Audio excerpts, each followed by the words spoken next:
Meeting call to order. Today is February 7th, 2023. The order occurring both in person and via Zoom. City Clerk Guzeta, please take the roll. Councilmember Bardillo, Here. Vice Mayor Chua, Here. Councilmember Lien, Here. Councilmember Pham, Mayor Montano. Here. Next, the Pledge of Allegiance will be led by Councilmember Barbadillo. Please stand.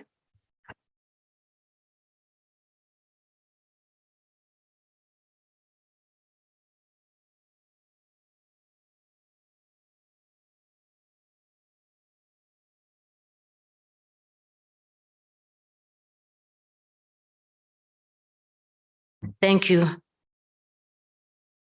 Next, we'll have the invocation to be led by Councilmember Lien. Thank you, Mayor. Dear God, we implore upon you to be with us during this meeting. Give us the wisdom to find unity over divisiveness, to promote teamwork over personal interest.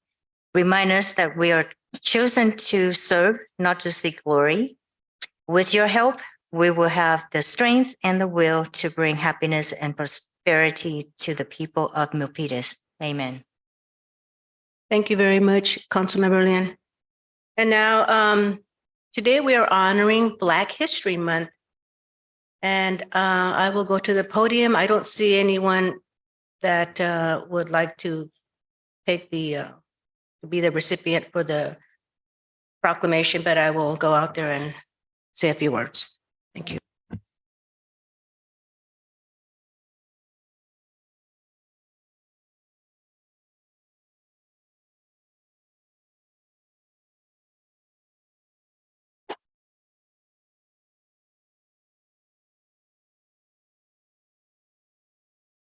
Good evening, everyone, in person and via Zoom. So during National Black History Month, we celebrate the legacy of Black Americans, their history and achievements. The origins of Black History Month date back to 1926 when Dr. Carter G. Woodson and other notable African-American scholars launched a Black History Week celebration. Nearly 100 years later, we celebrate National Black History Month and acknowledge the historic and ongoing struggles that African Americans face for equality and freedom. Therefore, I, Carmen Montano, Mayor, and on behalf of the City Council, proclaim the month of February 2023 as Black History Month in the city of Milpitas. And I'll show you the proclamation, even though I did call Donnie Island, but he couldn't make it, but he will be receiving this proclamation. And he's a longtime resident of Sunny Hills. Thank you very much.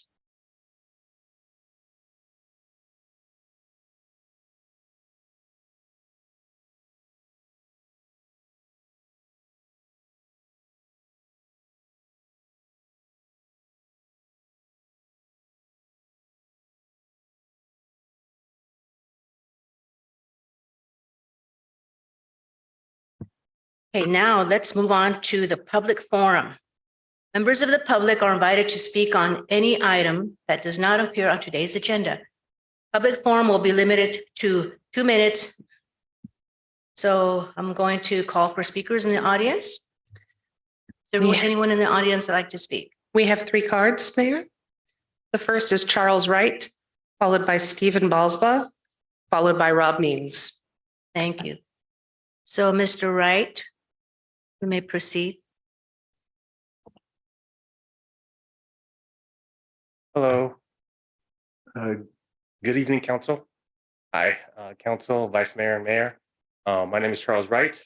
With me and with my wife, Alice Wright, we've been doing the shopping carts for 30 years in the city of Milpitas. For 20 years, been part of the Milpitas community for 30 plus years. My wife's been in the community 40 plus years. But I'm here today because part of our job is we drive the city each and every day.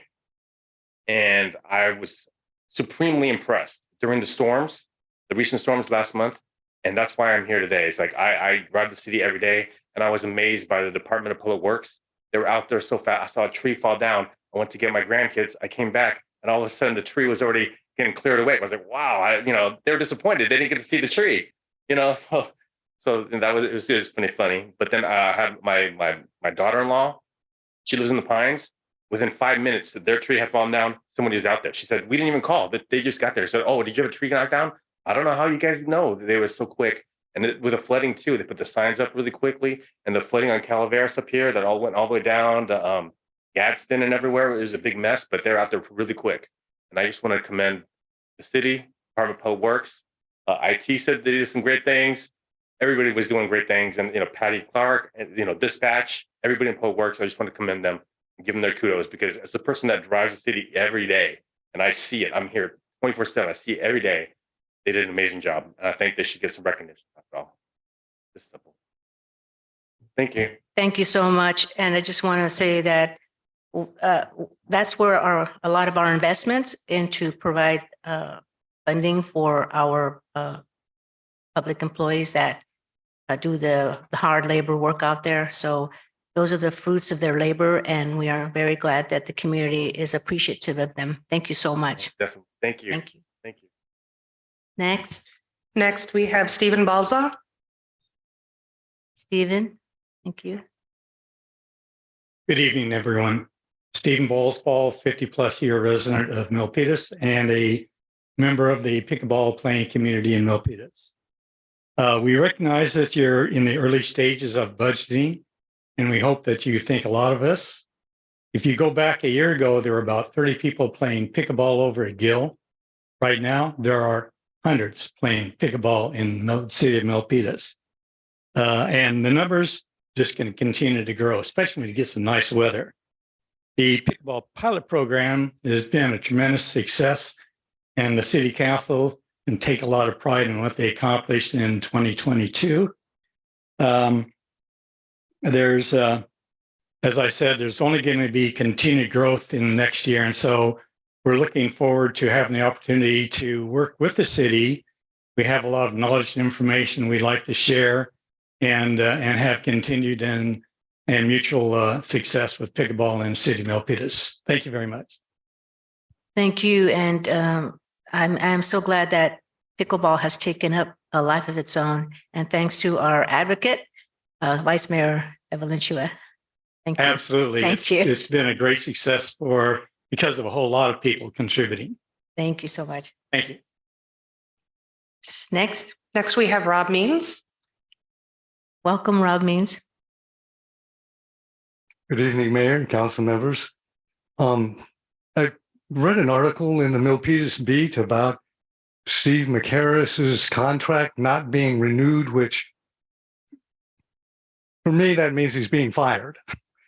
And I didn't understand. I'm not really plugged into the community, the what's going on here in City Hall all that much. But based on, my outside perspective, Steve's been doing a great job, and I don't have any complaints. So I'm not sure why he's being fired. And so I was looking on social media, and I found that there's others that are wondering, why is he being let go? Pat Oterio, Allison McDonald, Joseph Weinstein, Patricia Montoya, Sandy Correa, they all want to know why. Now, there's others out there that have already made up their mind that this is a mistake. And that would include Cindy Lou, Marcia Grilly, Karina Dominguez, Molly Current, and John Viken. So there seems to be this question as to what he has done that's been so egregious that he needs to be fired at this point in the game. And I'm certainly hoping, as are a number of other people, that we will get an answer to that question. Thank you. Thank you very much. Anyone else from the public? Mr. Montemayor, please come on up. Mayor, Vice Mayor, the council members, the manager and staff, Voltaire Montemayor of Milpitas. Yeah, the previous speakers, Mr. Wright, Mr. Bosbaugh, Mr. Means, I sense their point. And on top of that, I want to mention again that we need some should I say, enhancement in Milpitas. I know the mayor's doing that like Main Street, but we need, I will mention some. I'm not trying to compete with Walmart, but we need like Costco. We need income. We need a bigger like eating place, and like World Gourmet. We need a PRT that attracts people in Milpitas, Quezon cities, the state, the country, maybe the whole world. If we make Milpitas as good for attraction, then we will be probably self-supporting when it comes to financial problems someday. Thank you. Thank you, Mr. Montemayor. Is there anyone else from the public? Seeing none, City Clerk, is there anyone from Zoom? We have one hand. That would be Frank Bush. Okay, welcome, Frank. Hello. I'm curious about why the housing element wasn't submitted on time and what remedies we're going to have to avoid, the builder's remedy. Is there something that's holding it up? And will you be addressing that sometime? Thank you. Thank you, Frank. But just for your information, we did submit our housing element on time, way before many of the other cities in the county. So that's one thing that we're very proud of, and we're waiting for HCD to give us the okay if it passes or what needs to be improved. Thank you. Is there anyone else? City Clerk? No one else. Okay, thank you so much. Okay, moving on to the announcement of conflict of interest and campaign contributions. City Attorney? Thank you, Mayor. I'll apologize for my voice today. I promise it's just in my throat. I don't think I'm contagious. But, I'll ask your apology for your patience. I ask you, Mayor, and each of the council members whether he or she has any financial or personal conflict of interest related to any of the items on tonight's agenda. Councilmember Barbadillo. None. Vice Mayor Chua. None. Councilmember Lian. None. Councilmember Pham. Mayor Montano. None. Let the record reflect there are no reported conflicts. I also ask you, Mayor, and each of the Milpitas City Council members to please disclose any campaign contributions of $100 or more received within the last 12 months from any of the parties entering into contracts with the city on tonight's agenda, or contributions received from the development project applicant for development projects on tonight's agenda. Councilmember Barbadillo. None. Vice Mayor Chua. None. Councilmember Lian. None. Councilmember Pham. Mayor Montano. None. Thank you, Mayor. Thank you very much. And now we will be reading the Councilmember Barbadillo will read the City Code of Conduct.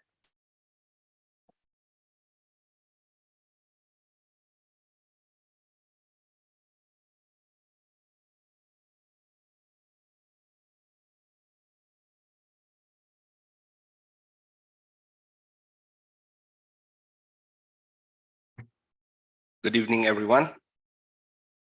The City Council is desired to have a code of conduct in its affairs, be respectful and courteous, model civility, avoid surprises, praise publicly and criticize privately, focus on the issue and not the person, refrain from using electronic devices while on the council days, disclose conflicts of interest and affiliations related to agenda items, separate governing from campaigning. The council speaks with one voice after making policy on issues, respect the line between policy and administration, and council will hold one another accountable to comply with this code of conduct.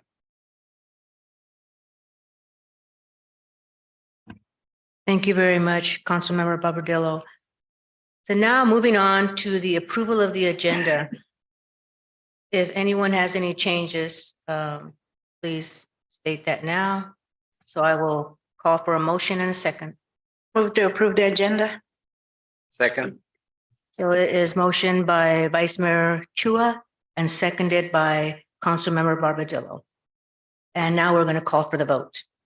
Councilmember Barbadillo, Aye. Vice Mayor Chua, Aye. Councilmember Lian, Aye. Councilmember Fan, Mayor Montano. Aye. And now it is unanimous. Hey, moving on to the consent calendar. Are there any changes to the consent calendars from my colleagues? Seeing none, move to approve the consent calendar. Is there a second? Second. Consent calendar is moved by Vice Mayor Chua, seconded by Councilmember Lien. Thank you very much.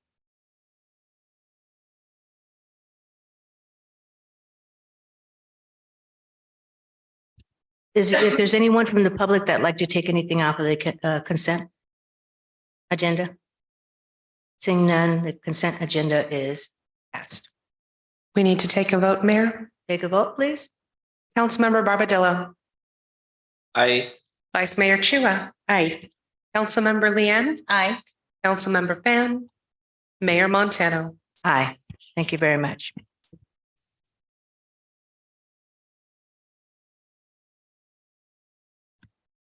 And now we're going to adopt a resolution. And this is a public hearings. Actually, I think I'm going to have the city manager read this and then go ahead and introduce the speaker. I've been looking at some of the other meetings from other cities, and the city manager is the one that reads the title and introduces the presenter. So if you don't mind doing it.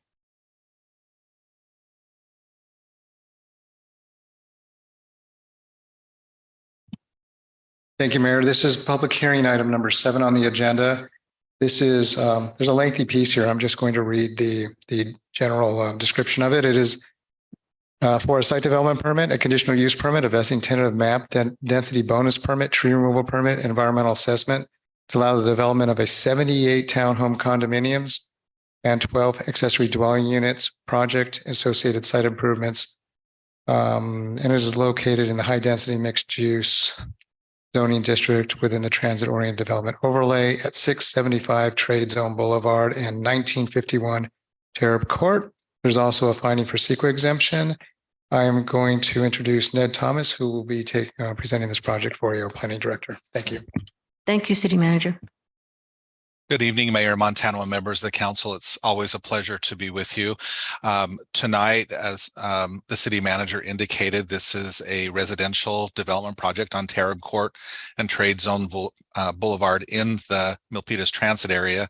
As you're probably all aware, the Terrab Court area has been rapidly changing in recent years, and tonight's project is just the latest of several similar townhome projects by Toll Brothers and other developers in the vicinity.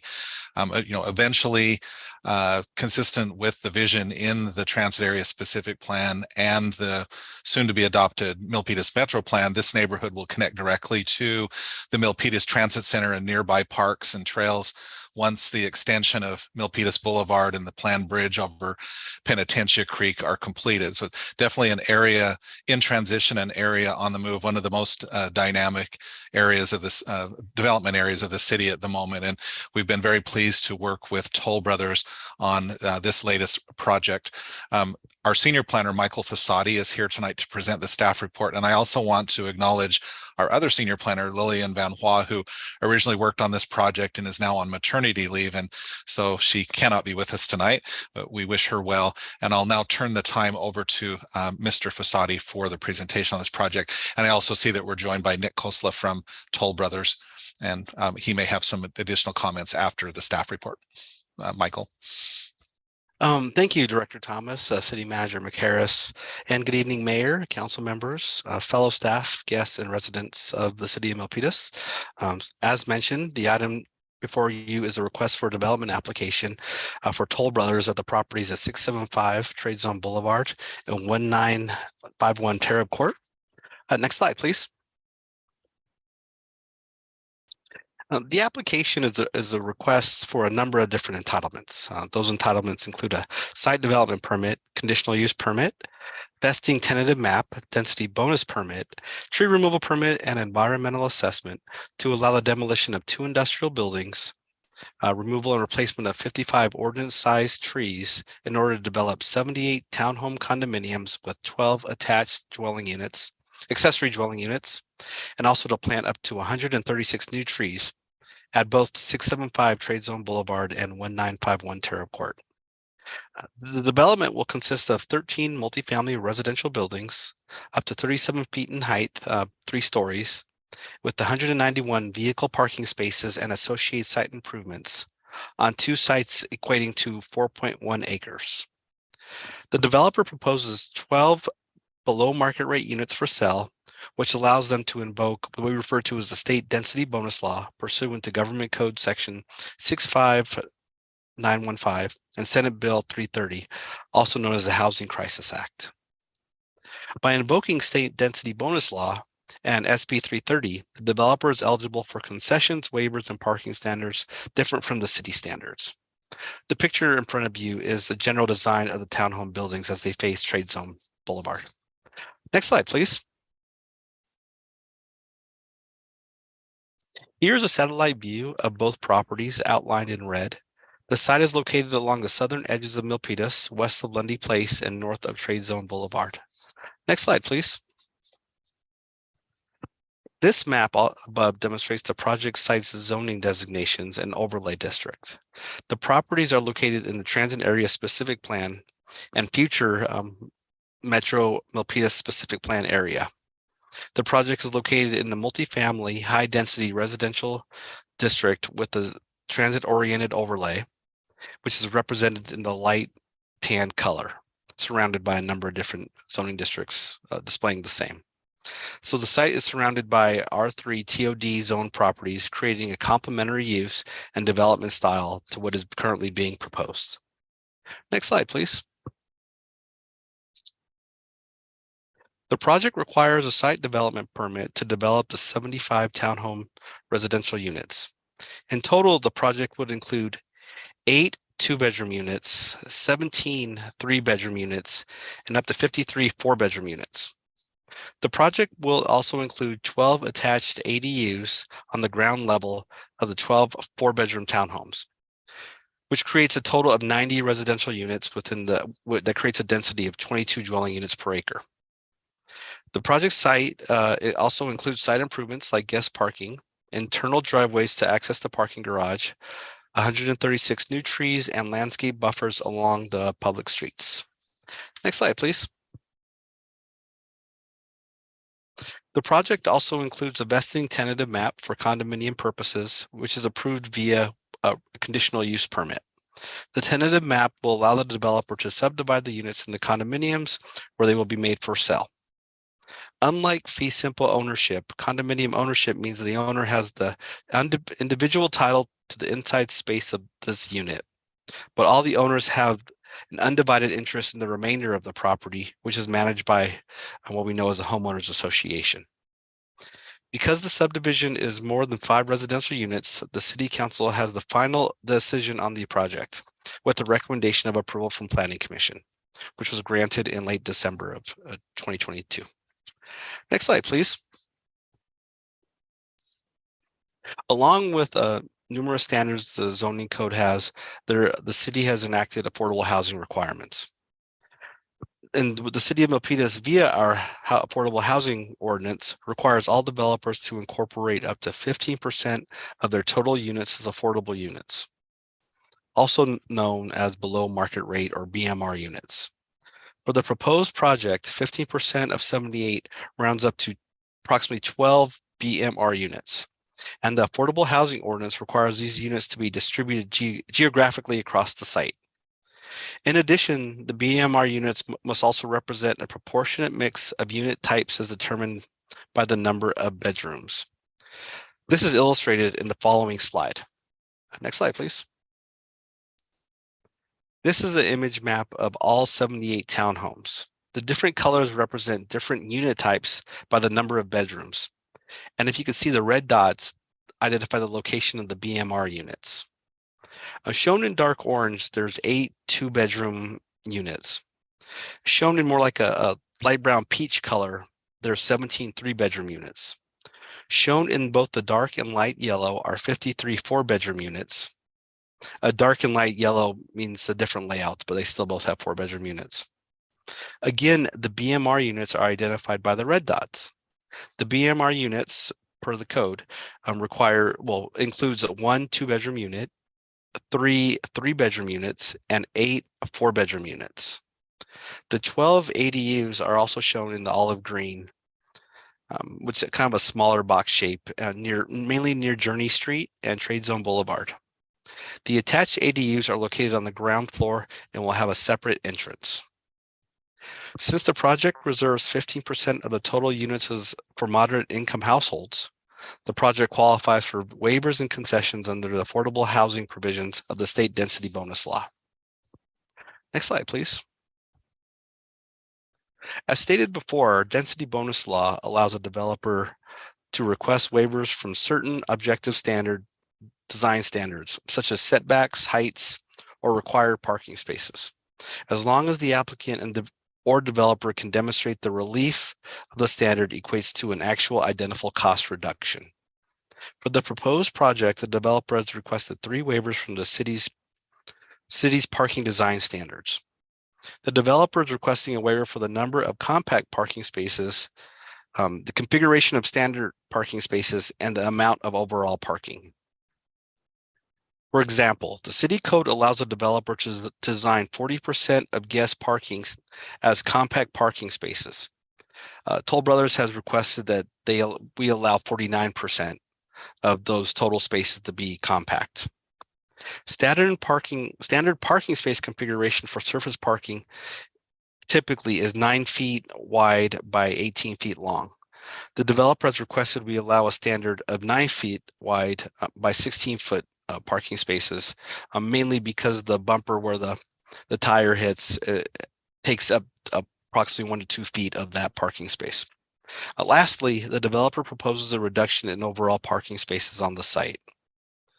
The compact parking configurations and parking reductions provide an actual and identifiable cost reduction because there is a financial cost to develop surface parking. Therefore, the proposed project qualifies for all 3 waivers, which must be granted by the city under the state density bonus law. Next slide, please. The project design concept includes 3-story building heights consistent with existing and planned residential development along Tarab Court and Lundy Drive. The contemporary design includes the following colors and materials: a comp shingle hip and shed roof design, a mixture of vertical fiber cement and hardy board cement panel siding, Eldorado marquee stone accents along the ground floor, metal railings with wood picket fencing, fiber cement windows and door trim, and a modern front entry door and contemporary garage doors. The colors and materials were chosen to complement other recent projects in the surrounding neighborhood. Next slide, please.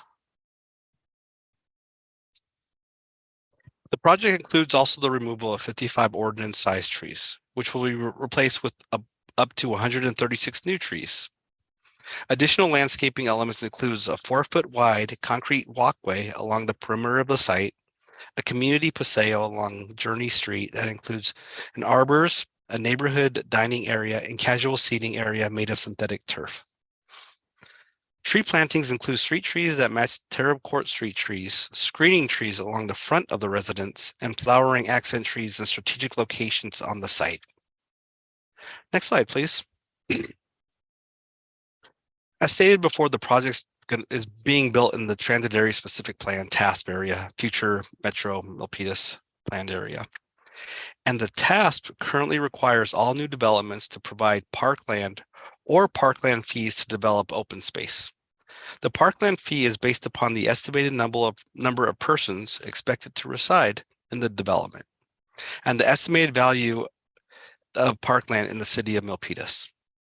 The developer has proposed 78 units, resulting in an estimated population of 194 new residents. Based on that population estimate, the applicant must provide 0.68 acres of parkland. We have been able to calculate that into dollars, and that's equivalent to approximately $1.9 million. All projects and tasks are required to pay a Transit Area Development Impact Fee, also known as a TADF. A portion of that fee pays for parkland. The park portion of the task for this project is valued at approximately $1.68 million, equivalent to 0.6 acres of parkland. This amount will be credited to the project's parkland requirement, leaving a delta of 0.08 acres to be satisfied. They must develop parkland for that delta. Therefore, in order to satisfy that delta, the applicant has incorporated more than 0.08, actually 0.34 acres of private recreation space on site, which is allowed per our city code.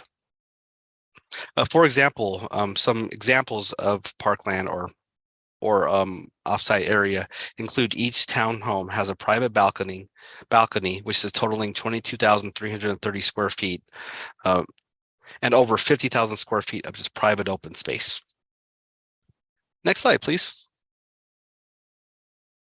The project includes 12 attached ADUs located on the ground floor of 12 of the townhomes. The ADUs range in size of approximately 287 to 362 square feet and are furnished with living, sleeping area, bathrooms, kitchenettes, and a separate front door entrance. As smaller units, these ADUs are affordable by design, and that will be provided in addition to the 12 BMR units included with this project. Rent from the ADUs may be used as a source of income for the owner of the primary market rate unit to pay the mortgage on their property. Next slide, please. There are a few development fees associated with this project. The task fee will be required to be paid by the developer, also known as a TADF. The total amount of the TADF we have calculated at approximately $3.7 million. A public art fee will be required, which is equals to 0.5% of the building development costs. Next slide, please. A notice was sent in the Milpitas Post and a sign was placed on the property 2 times, one in late December and again in late January to notice this meeting. The city also sent out approximately 816 postcards informing residents and property owners of the project. One comment had been received from a resident from the Parkside community back when this project was being proposed to the Planning Commission for recommendation. Their questions more had to do with an extension of Augustus Rathbone Park. We reached out to that commenter and let them know that by approving these projects, we increase our revenues to purchase more area and develop the park. So that seemed to bode well with the resident. The Planning Commission approved the project with 6 ayes and 0 nays. 1 commissioner was absent on the date. And as of today, no other comments have been received. Next slide, please. So lastly, the project has been carefully analyzed against state law, the Milpitas General Plan, the TASP Metro Specific Plan, and the zoning ordinance, which includes findings that include compatible design with neighboring properties, consistency with the goals and policies of the Milpitas zoning ordinance, the Milpitas General Plan, and Milpitas Transit Area Specific Plan. For components of the project that are not consistent with the zoning ordinance, such as those parking waivers, they have been rectified by the applicant using the allowable waivers per the state density bonus law. Lastly, the project has met all the conditions for Government Code Section 66474 regarding subdivision law and the Subdivision Map Act. Next slide, please. The project is exempt from the California Environmental Quality Act, also known as CEQA, per Section 15183.3B, which is a project that's used for projects that meet certain criteria that include density over 20 units per acre, also known as infill projects. And Section 15182, since the project is consistent with the existing task and future Metro specific plan, both of those plans had environmental impact reports that this development is consistent with. Next slide, please. So in closing, staff recommends the City Council open the public hearing to receive comments, move to close the public hearing, consider the exemptions in accordance with CEQA, and adopt the resolution approving the site development permit, conditional use permit, vesting tentative map, density bonus permit, tree removal permit, environmental assessment, subject to the conditions of approval. This concludes staff's summary of the project.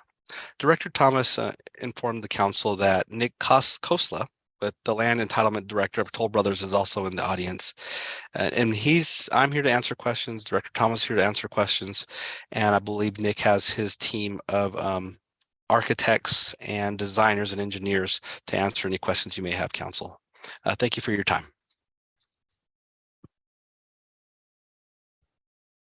Thank you, Mr. Fasada, and thank you, Ned. And Nick, also, did you want to say anything and then have the council members ask you questions, or do you want to wait till that later? Mayor Matano, whatever is your pleasure. If you could say some brief statements about your project. Great. Mayor Matano, Vice Mayor Chua, members of the council. My name is Nick Kosla, representing Toll Brothers. I'll just keep this real brief. You know, we started working on this project with our consultant team with city staff, Ned, believe it or not, about 1.5 years ago. So it's been a real collaborative experience working with staff. You know, I certainly asked for a lot and didn't get all of it, but you know, they worked hard to make this a good project.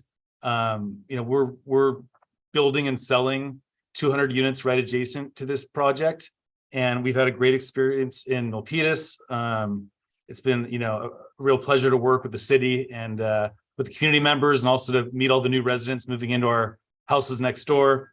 So when this property became available, we were real excited to purchase it. And we've got about 40 units next to this project that are still for sale. So we're hoping that, you know, if this gets approved and we can move into securing our building permits, that we'll be able to sell those remaining 40 units next door at Parkside, our other project here, and then seamlessly begin to build and sell the units here. So again, we're real excited to be here tonight. You know, Ned, Kevin, and Michael have been fantastic to work with, but Lillian, I'm sorry that she's not here tonight. Well, I'm happy where she is, but it's been you know, she was fantastic to work with, did a lot of the legwork and, you know, the millions of emails back and forth.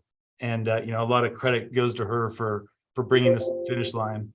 But yeah, I've got my entire consultant team here and happy to answer any questions that you might have. Thank you.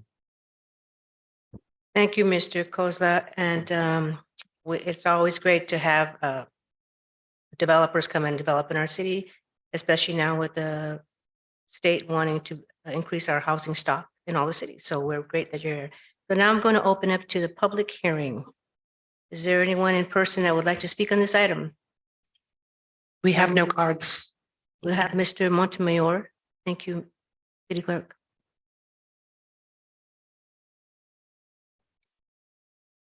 Voltaire Montemayor Milpitas. I'm convinced since they started thinking about this project. So it's excellent. All those consistencies, all those rules, laws, regulations, they met them all. I'm envious to stay there too, but it's okay. Maybe someday I'll go and take one of those homes. There's spatially designed. It's like a combination of hotel in Las Vegas and with a backyard, so you cannot beat it.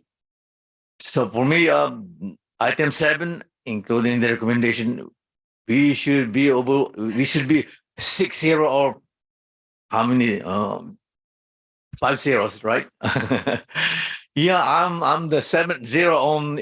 No, I'm not in the planning, but it's 6-0.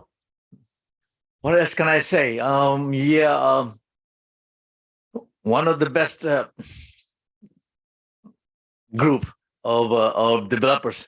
Yeah, so I would say I listened very well. I watched the features, and I'm proactive. Whatever the negative, I don't want to mention any of the negative term, but we don't want. I don't want to mention. There should be no problem in the traffic. We have the VTA park there, no traffic, no water supply problem. So it should be all good. So we'll have it. More power to you guys. Thank you. Thank you, Mr. Montemayor. Is there anyone else from the public that would like to speak on this item? Seeing none, let's go on to Zoom. City Clerk, is there anyone on Zoom? We have no hands raised. Thank you. So I'm going to close the public hearing and move on to council discussion.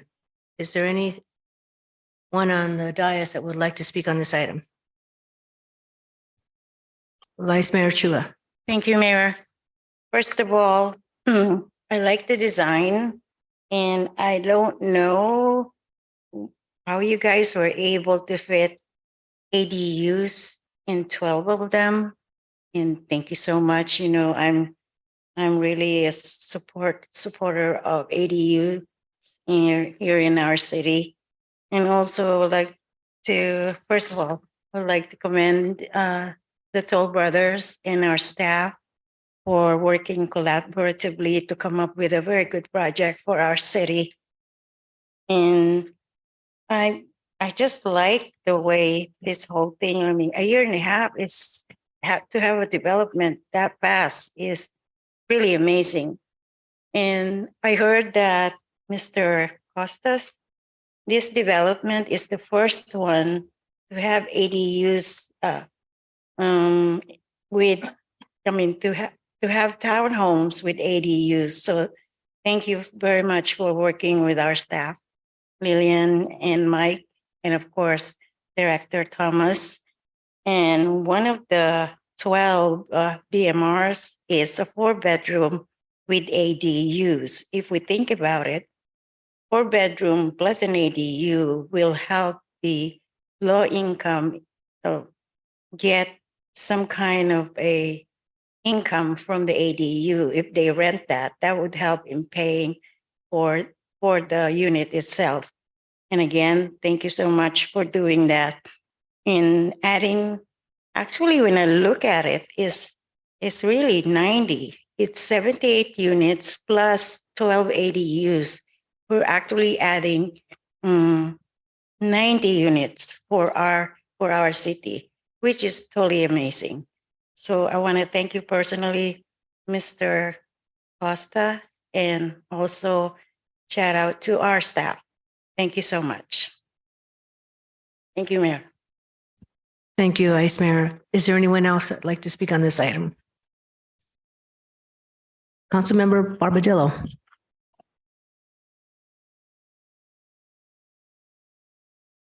All right, this project, as reported, complies with the transit area specific plan.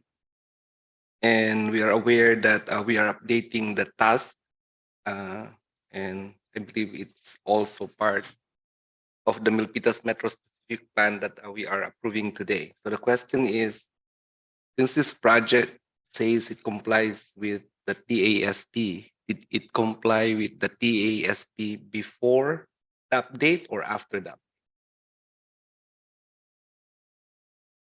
I can respond to that really quickly. Thank you, Councilmember Bardillo. The project was submitted under Senate Bill 330, which is the Housing Crisis Act of 2019. And one of the provisions of that act is that once a preliminary application is submitted and deemed complete by the city, then the current standards apply to that project. So this project was originally submitted early last year. We've been reviewing it. So at the time that we deemed complete the preliminary review application, then the general plan, zoning, and specific plan standards in effect at that time are the ones that apply to this project. It is substantially consistent with the Metro plan as well. All right, so I just want to make the difference, and if that's what the rule says, it's grandfathered, it is. But my question is, if we apply the updated 2008 TASP plan, what's the difference? In this area, they're very similar, if not, the same. One of the things I would point out, and this is one of the reasons that we initially talked to Toll Brothers about including the ADUs in their townhome project. If they provided only ADUs, they would have 78 units, and the density, the dwelling units per acre, would be lower than the requirement of either the transit area specific plan or the metro plan. So in order to boost their density and make it consistent with the TASP, that was the way of doing that, to include the ADUs. And because the council has always voiced very strong support for ADUs, we felt that that was a good way to increase the density at this site so that it would be consistent with the requirements of the specific plan.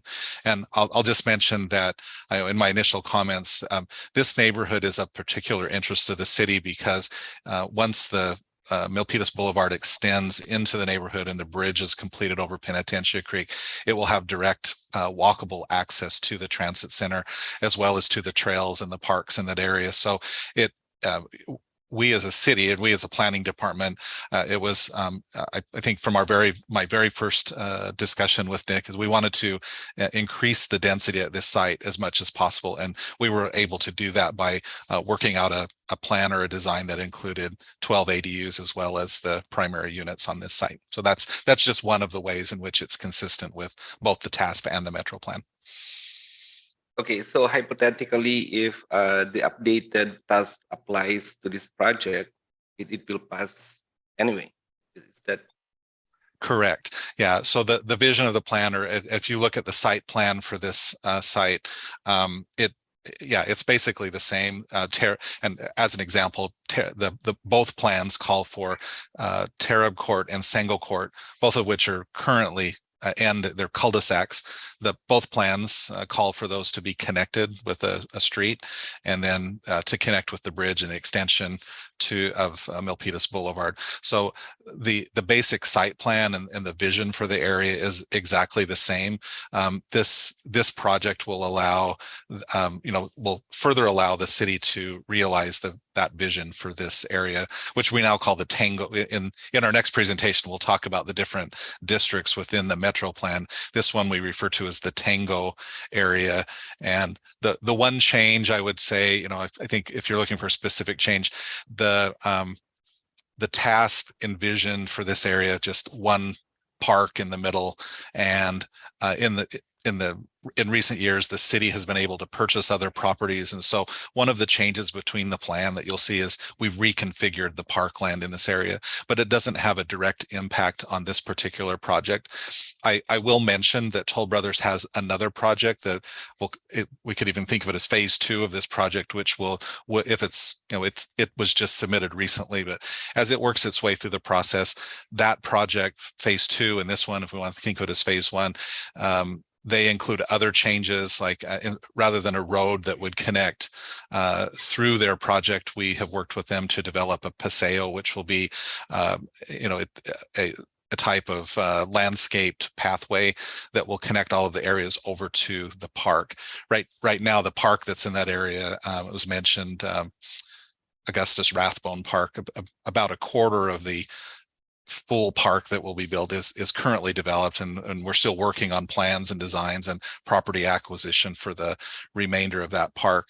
But as people have moved into the neighborhood, Toll Brothers is now completing the Parkside project, which is on the east side of Tarab Court. The project tonight is on the west side of Tarab Court. We hear regularly from the residents who are moving to that area that they would like a direct connection over to that park. So right now they have to walk down and around Trade Zone and up Journey Street to get to the park. This project, as well as phase 2, when it's built, and that paseo is built in between, consistent with the vision in the Metro plan, all of that will come together very nicely. I always have to tell people who live in that neighborhood, please be patient. We're kind of in the teenage phase of development of that neighborhood, and but it's rapidly transforming, and this project is just another development that will help us fully realize that plan. okay? So with regards to I noticed the state density bonus. It says we must, right? As long as they are within the parameters of those conditions. So this project is within the parameters of the concessions and waivers and incentives as defined under the state density bonus? That's correct. The state density bonus law includes affordability provisions, and by virtue of meeting the city's requirement for a 15% affordable component in the project, the project qualifies for the waivers. And there's various waivers and concessions, but in the case of the density bonus law, it carves out parking as a special type of waiver. And yes, as long as the project meets the minimum affordability requirements is 15%, then it qualifies for those waivers. Does the state density bonus defines, well, I was looking at your table, defines the minimum to maximum under this waiver program? The minimum and maximum of the waiver the parking itself? spaces required, right? No, it actually doesn't. It simply requires that the city consider and grant waivers that are requested by the developer. And those waivers, as you can see here, they're relatively minor concessions on the parking design. By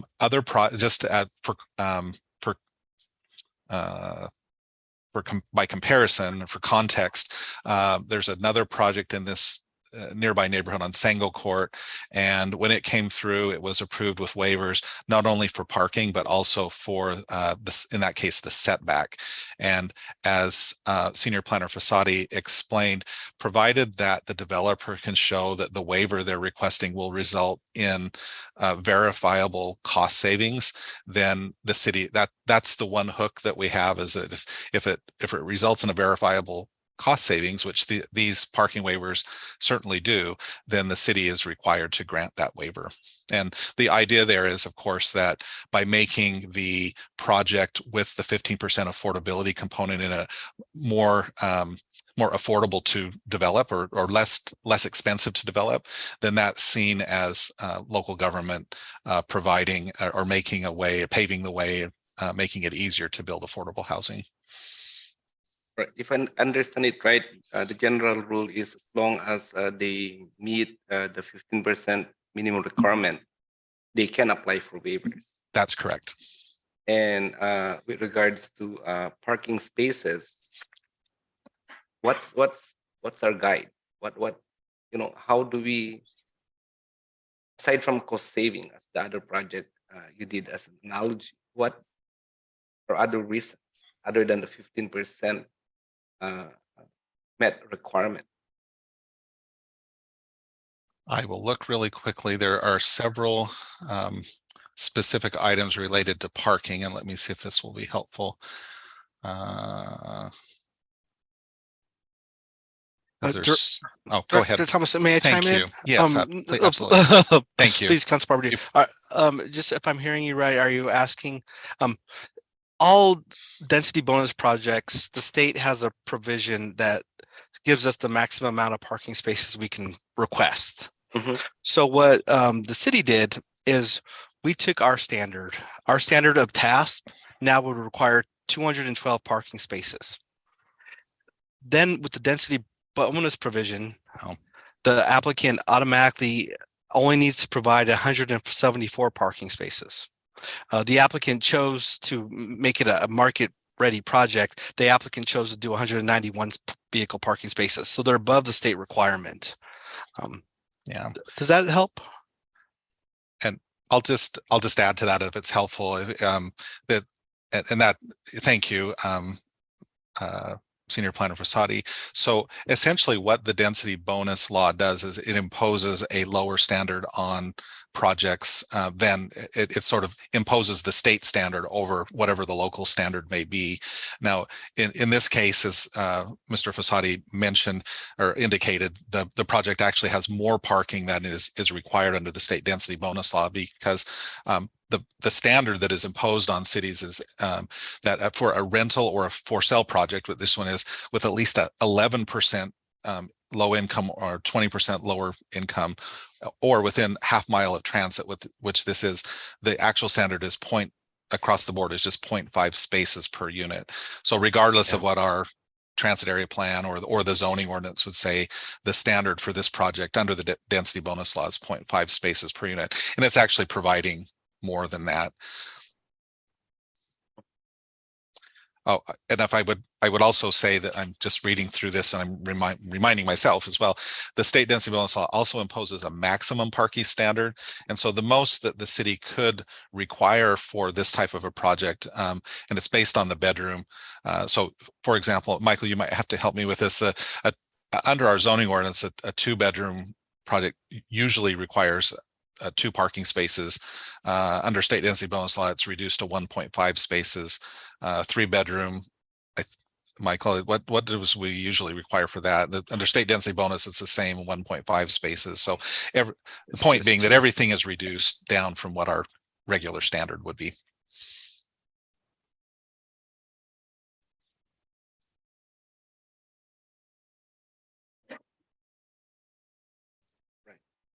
Okay, just a follow-up on parking.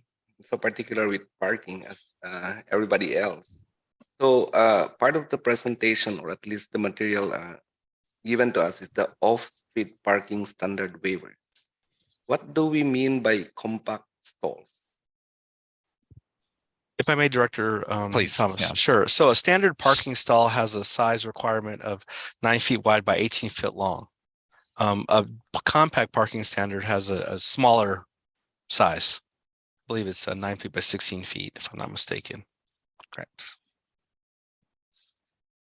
Yeah, so sometimes when you're in a parking lot, you will see parking spaces labeled compact, and that's what it means. It's usually a smaller space. In this case, just to be efficient with the use of their parking spaces, Toll Brothers is providing a few additional compact spaces rather than the full space. And it just happened to be that that's what fit onto. As you saw on the site plan, it's a very oddly shaped site because Toll Brothers tried to purchase either of the smaller parcels on the side. One is an oil change place and the other has a project already approved on it. They tried to acquire those sites as well to allow a more rational layout of site, but that was one of the reasons why it took us a little while, as I recall, Nick, to get this site plan, as we massaged and worked the site plan so that the units would lay out on a very irregular shaped lot. And lastly, just the parking spaces Toll Brothers is referring to are guest parking spaces. Per state density bonus law, guest parking spaces aren't even required. So they're choosing to add those parking spaces, albeit at a compact and standard size, 2 different sizes, but they are providing those guest parking spaces.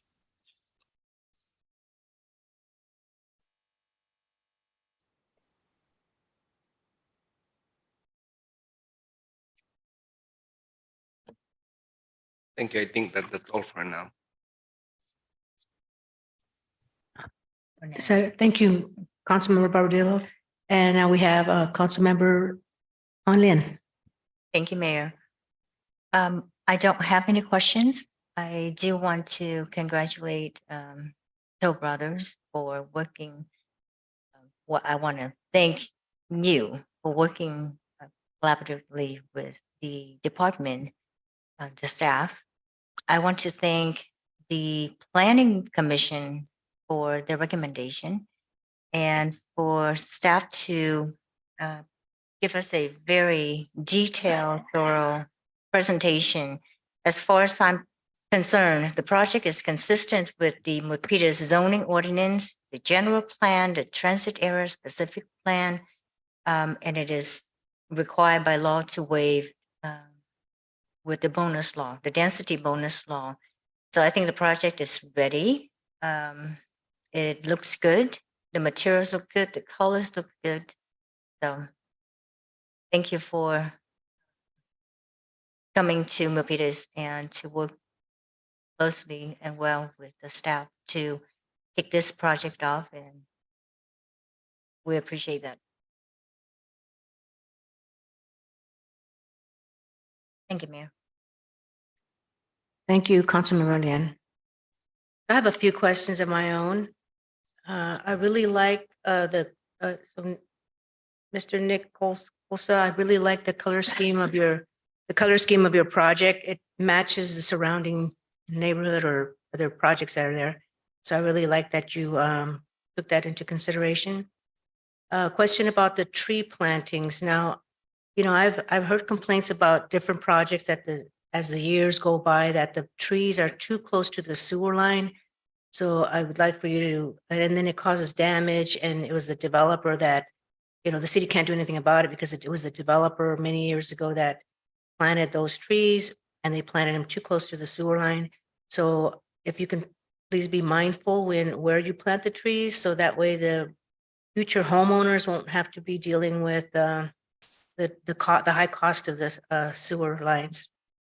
And also, are you including bioswales in your project for the ecology?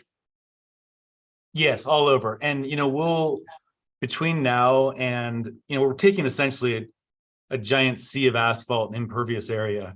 And we're adding, all the latest and greatest C2 requirements for the state of California. And, between, if we do get approved tonight, which I hope we do, we have at least another year of improvement plans, and we're working back and forth with your city engineer and planning and fire and post office, and there's a lot more work to be done. This is kind of the first step. So yeah, but all that's already been included in the project, and your staff does a real good job about making sure that we do everything we're required to do. Okay, great. And it was mentioned about in lieu fees for parkland. In lieu, we are really, well, the previous council and I think this council too, were really adamant about when new developments occur, there needs to be parkland, because parks are very important in this city. It's a tradition. We've always, a lot of the reasons why people move to Milpitas is we provide a lot of open space, parkland.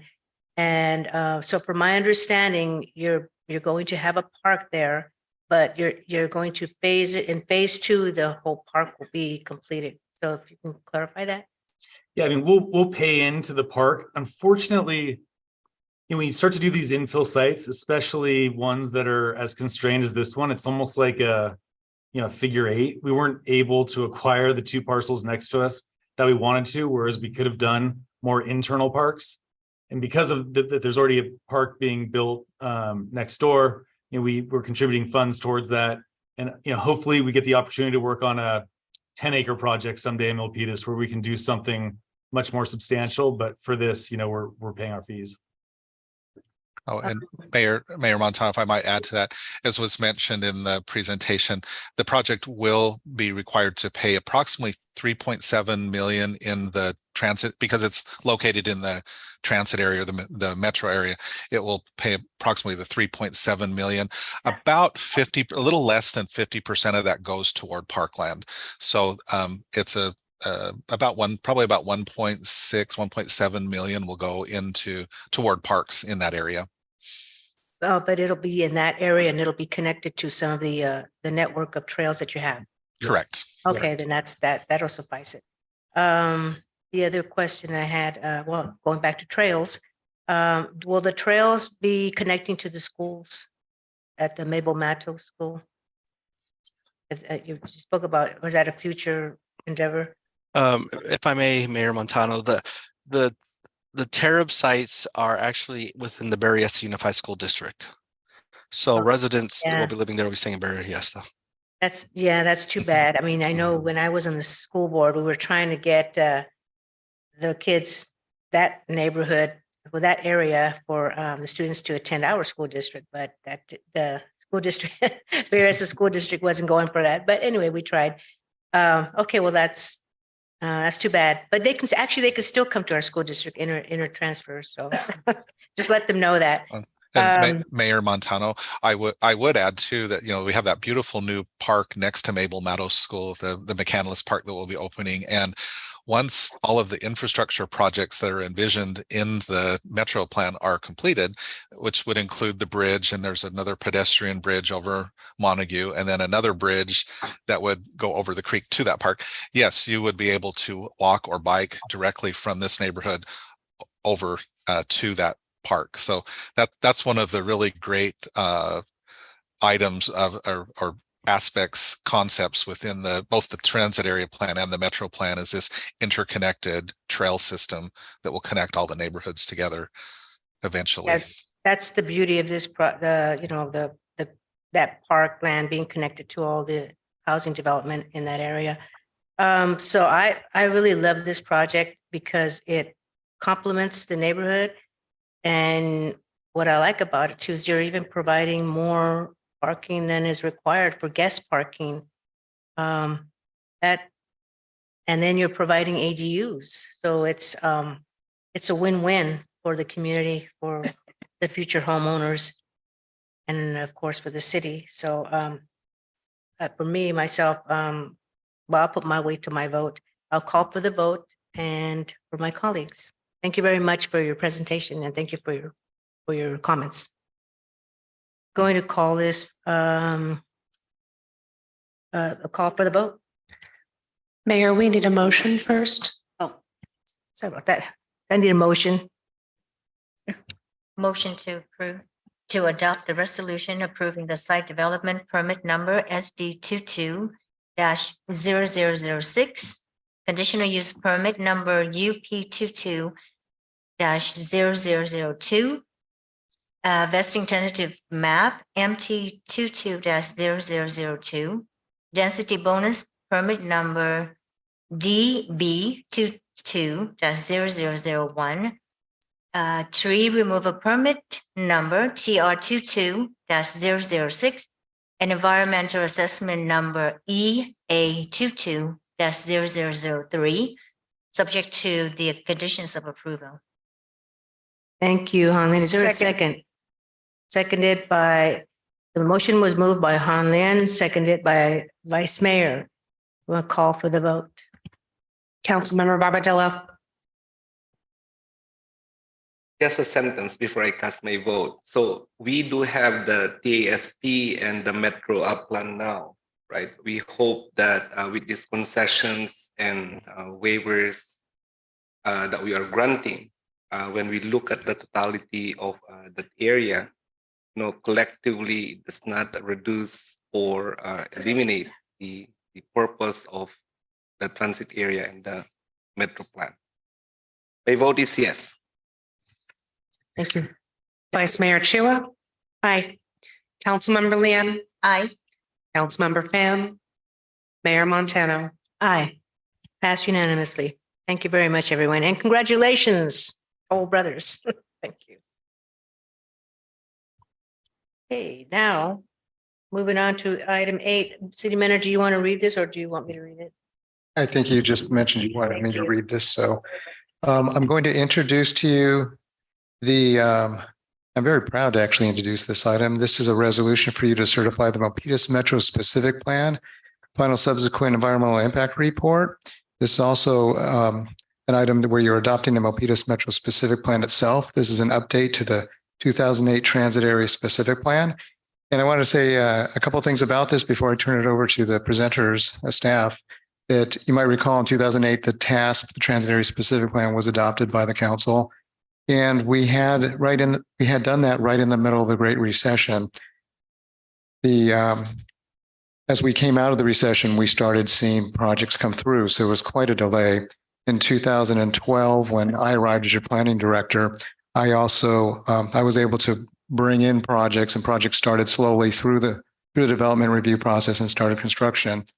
We only had really the lower density projects going on in the transit area, and it was something that was a result of the economy. But today you see the high density, vibrant projects that are before you, and even a project that you just saw earlier this evening.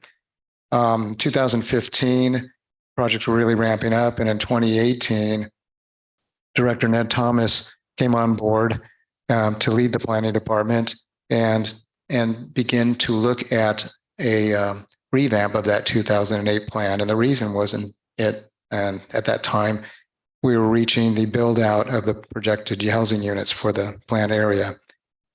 Soon after, we brought on Kevin Riley, who is the project manager for this, and we were very, very thankful to have Kevin as well. Two very talented, experienced planners here. And with that, I'm going to turn it over to Ned Thomas, who I believe is going to lead the presentation, assisted by Kevin Riley. Thank you. Thank you, Mayor Montana. Again, it's a pleasure to be with you tonight, members of the City Council.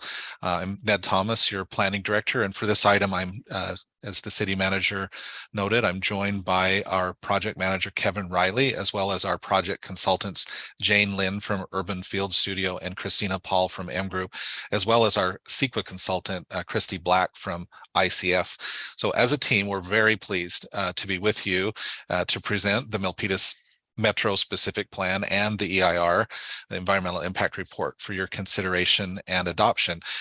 Over the past 3 years, we've held many meetings with the council and workshops with the council, and as well as members of the community. And we've been very pleased with the feedback and the direction that we have received over these many months. And we hope that tonight's presentation will be seen as a summary, an overall summary of our work together. As was mentioned, this project began as an update of the 2008 Transit Area Specific Plan, or as we like to call it, the TASP, and which it is. But the Metro Plan, as you are all aware, expands upon that original TASP vision, and it includes exciting new concepts like the creation of an innovation district that will provide the city with strategic new opportunities for economic development and jobs. This plan also provides a framework for partnership between the city and Simon Property Group to guide the eventual evolution of the Great Mall site in future years. And we all look forward to putting this Metro Plan into action over the next 15 to 20 years and seeing the entire area around the Milpitas Transit Center continue to grow and thrive and to be completed as a vibrant, walkable, mixed-use neighborhood. And we just saw an example of that in one small piece in the project that you just reviewed and approved. So I'll now turn the time over to our project manager, Kevin Riley, for a few words, and then to the consultant team to make the presentation. But again, I want to thank the council for your support over these past years and the very clear direction that we've received from you. Kevin. Thank you, Ned. I think that City Manager McHarris and the Planning Director kind of gave you the background. So I just want to say, it has been 3 years. I didn't think it would take that long, but, we did this through a pandemic and it's been amazing. I think our consultants did a great job of getting us electronically through this whole process. And here we are still electronically presenting. In any case, 3 years, a great job. You've got a great plan in front of you. The Planning Commission recommended you adopt it. I just want to say that, I consider it one of the highlights of my near 40-year career as a planner to bring this kind of a smart plan forward. I think that Milpitas is unique in its opportunity here with the new BART station, with the opportunities to have live, work, shop, play all together, in one small area, with, really very few, if any, negative impacts on the rest of the city. And it's all very positive. So, it's very smart planning. I'm happy to be a part of it. I want to thank Ned and City Manager Steve McHarris, Jane, Christina, Christy, all, thank you very much. And I commend the Planning Commission City Council for looking at and supporting this plan. And that's really all I have. And I'll turn it back to Ned to bring in our consultants. Thanks. Oh, please. And yes, thank you, Kevin. And so I'll just turn the time over to Jane and Christina and Christy for the presentation. Great. Thank you so much, Ned and Kevin. And thank you, City Council. It's great to see you this evening. As was said before, we are very excited. We've been very proud about working on this project, and we feel really privileged to work with the staff at the City of Milpitas. It has been an absolutely wonderful experience for us as well. I also want to acknowledge the rest of our team. We have quite a big team that includes myself, Jane Lynn with Urban Field Studio, and then we have Christina Paul with M Group, and we have Christy Black with ICF, but we are also joined by members of our team that are not with us today. They're with W-Trans, EPS, BKF, West Yost, and Lexington Planning. We've really benefited very much from working so closely all together and bringing you this plan. And we're excited to present to you the final draft and the draft subsequent EIR for the Milpitas Metro Specific Plan. This is the last step in a long process that involved the community and stakeholders in the area and the City Council over the past few years. We're excited to bring you this plan that captures a strong vision and future for the Milpitas Metro area. On the next slide, we have the Milpitas Metro Plan vision. And this, as you heard before, this builds on the transit area specific plan, which started transforming the area from an office park to a neighborhood. And the overarching vision for the Milpitas Metro Plan, which is an extension of the task, is to complete that transformation and to create a complete and unique urban neighborhood. And that includes quite a few different things. And one is to foster neighborhood services in a variety of retail, to create and expand space for jobs near transit, to provide both affordable and market rate housing, to provide safer and more attractive multimodal connections for walking and biking, to provide a variety of shared public spaces, and to enhance the sense of place in the metro area with visually memorable structures and buildings.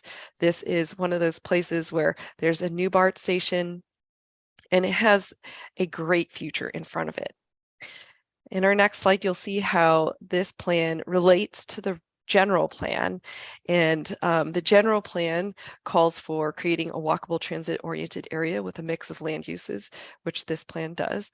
It encourages walking, biking, and transit trips, and minimizing vehicle trips and reducing vehicle miles traveled, accommodating substantial growth, which this plan really will contribute substantially to, and reduce urban sprawl at the periphery of the region. This is highlighted because this is a very special place in Milpitas. It is perhaps the most appropriate place in all of the city to take on the growth and to reduce the pressure on the periphery of the region. So just to give you a sense of what our plan includes, the next slide has the plan and how it's organized on the next slide. Great, thank you. You can find all of the information at our website, milpitasmetro.org, but here are just here's the cover and some of the previews of the chapters. And there's 6 chapters that cover quite a bit from land use to site and building design to mobility, infrastructure, and implementation. And all of this is available for you to see, for the public to see on the website. It really culminates a lot of really great input from the community and lays out a vision for and a framework for how to develop in the future. And just to continue with some of the improvements that have been done more recently, on the next slide, we have we have been seeing great momentum with new housing development, as you heard from the project before. And as you can see, all in this area, the new housing and the projects under construction, and a lot of investment throughout the area. And we just want to drive this home that this is really an incredible investment into a neighborhood, and you don't see this in very many places. Milpitas really has had great benefit in this development being built here, and it's because of a strong previous plan, and we hope our plan that is before you today continues that and brings all of this back together in a complete way. So also, more than just housing, there's been a lot of other investment in the area, and that's on the next slide. The investment comes through both public and private investment in our public realm, and so that includes the pedestrian overcrossing that you see over Montague Boulevard, and it includes the parks, but there has also been a lot of private investment too through the TADF into the great landscape sidewalks and also the parks, and also all these nice connections that make this place more walkable than it used to be. And we're pretty close, but we're almost there. And this plan really helps complete those connections between all of the great assets that are in the neighborhood, including the schools, including the transit station, and even more. So on our next slide, we just wanted to, this is one of the most, one of our favorite images.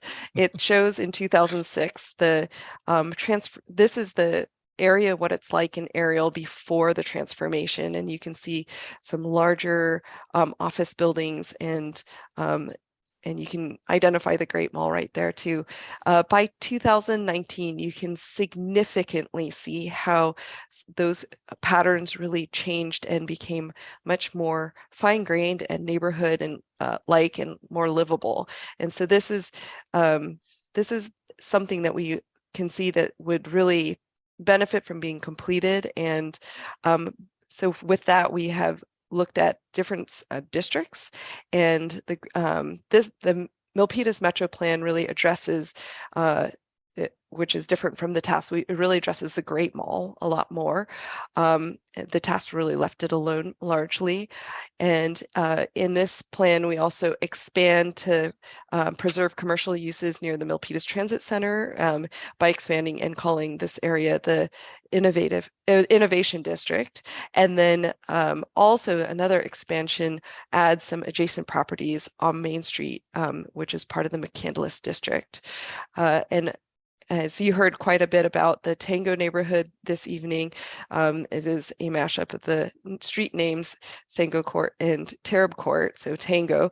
And that is an area that is so close to the to the Milpitas Transit Center that it will be one of the great adjacent neighborhoods that will really be transit oriented. Can I ask a quick question? Is that blue area, is that the BART station? Yes, that's Okay. That's the VTA Transit Center, and it includes the BART station. Okay, thank you. Yes, fantastic. On the next slide, we have our land use plan, and actually we wanted to show you comparing it to the TASP, which is on the left, and our land use plan is on the right. We did use slightly different colors, and of course you can tell them more significantly apart, but as you can see, there is much more definition of what could be possible on the Great Mall, and also for the Innovation District as well. In many cases, we are as consistent as we can be with the development that has already been constructed. So it really continues and creates a more consistent and complete neighborhood where you can really experience this as a unified place. And so that the zoning and the land use in the area are going to address each of these districts that I was just talking about, and we're excited to tell you a little bit more about that. And I'm about to hand this over to Christina, who can go through some of the districts. Christina.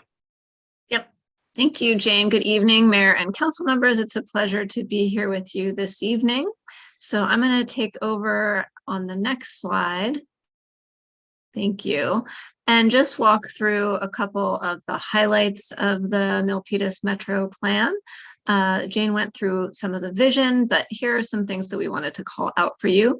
So one of the major priorities of this plan was to help support the evolution of the Milpitas metro area into a complete transit-oriented neighborhood. This is called for in the general plan and foreshadowed in the transit area specific plan, but the city didn't see quite as much commercial as was desired, and some of those connections were missing. And so those were some of the things we focused on. And we worked on focusing density around that transit center, increasing pedestrian and bicycle connections throughout the district, both to transit and between parks and so on. We worked on establishing and strengthening community hubs and open spaces so that you have the residential, but you also have all of the other pieces of a livable city that folks want to see.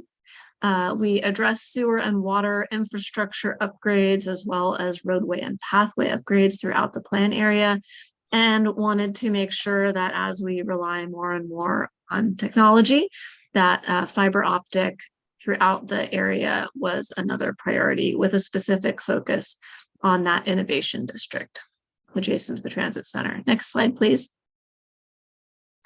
Looking at the Great Mall, the Milpitas Metro Plan differs significantly from the TAFs because it does allow the evolution of the Great Mall site, including an allowance for mixed-use spaces for some residential and community spaces.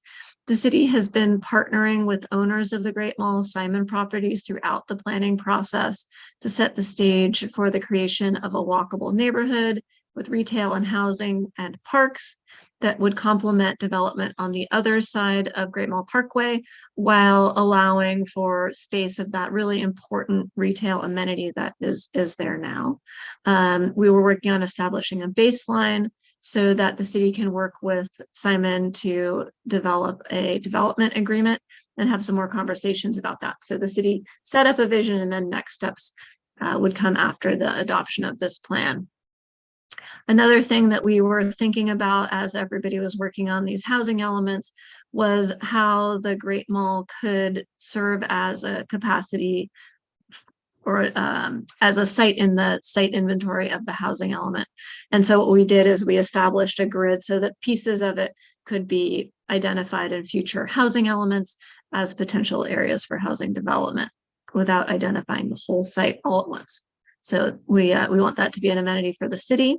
And then we do require, we were really hearing from Mayor Montano earlier, the importance of parks in Milpitas, and we're requiring park development that's tied to a certain number of units as they get developed. The development can't go any farther until parks are established as well. Next slide, please. Thank you. In the Innovation District, we worked really closely with the Economic Development Department to make sure that we got the policies and the visions for the Innovation District right. We're supporting the implementation of the vision for the Innovation District in the general plan and in the economic development strategy. We established 2 new land uses to support office, research and development, and one with limited residential capacity that does require some commercial uses. We really heard from the economic development folks the importance of setting aside some employment lands and creating really strong economic engine for the city in this area. True to the vision of needing parks in every area, there is a park area identified within the PG&E easement that is adjacent to the creek there, as well as a pedestrian and bike bridge between Berryessa Creek and the BART station. There's also an opportunity, if the city decides this is the right spot, to establish a police substation. Next slide, please. Thank you. In the Tango District, we are really working on providing greater connectivity. So there was some mention of this, can folks get to the school? Can folks get to the parks and so on? We were really working on connectivity along the creekway and over the major arterials and over the creek so that folks can get around the neighborhood. And that creek begins to serve as an amenity rather than a barrier to the people who are living there and wanting to get around. We also were sensitive to the fact that this is an increasingly established residential neighborhood.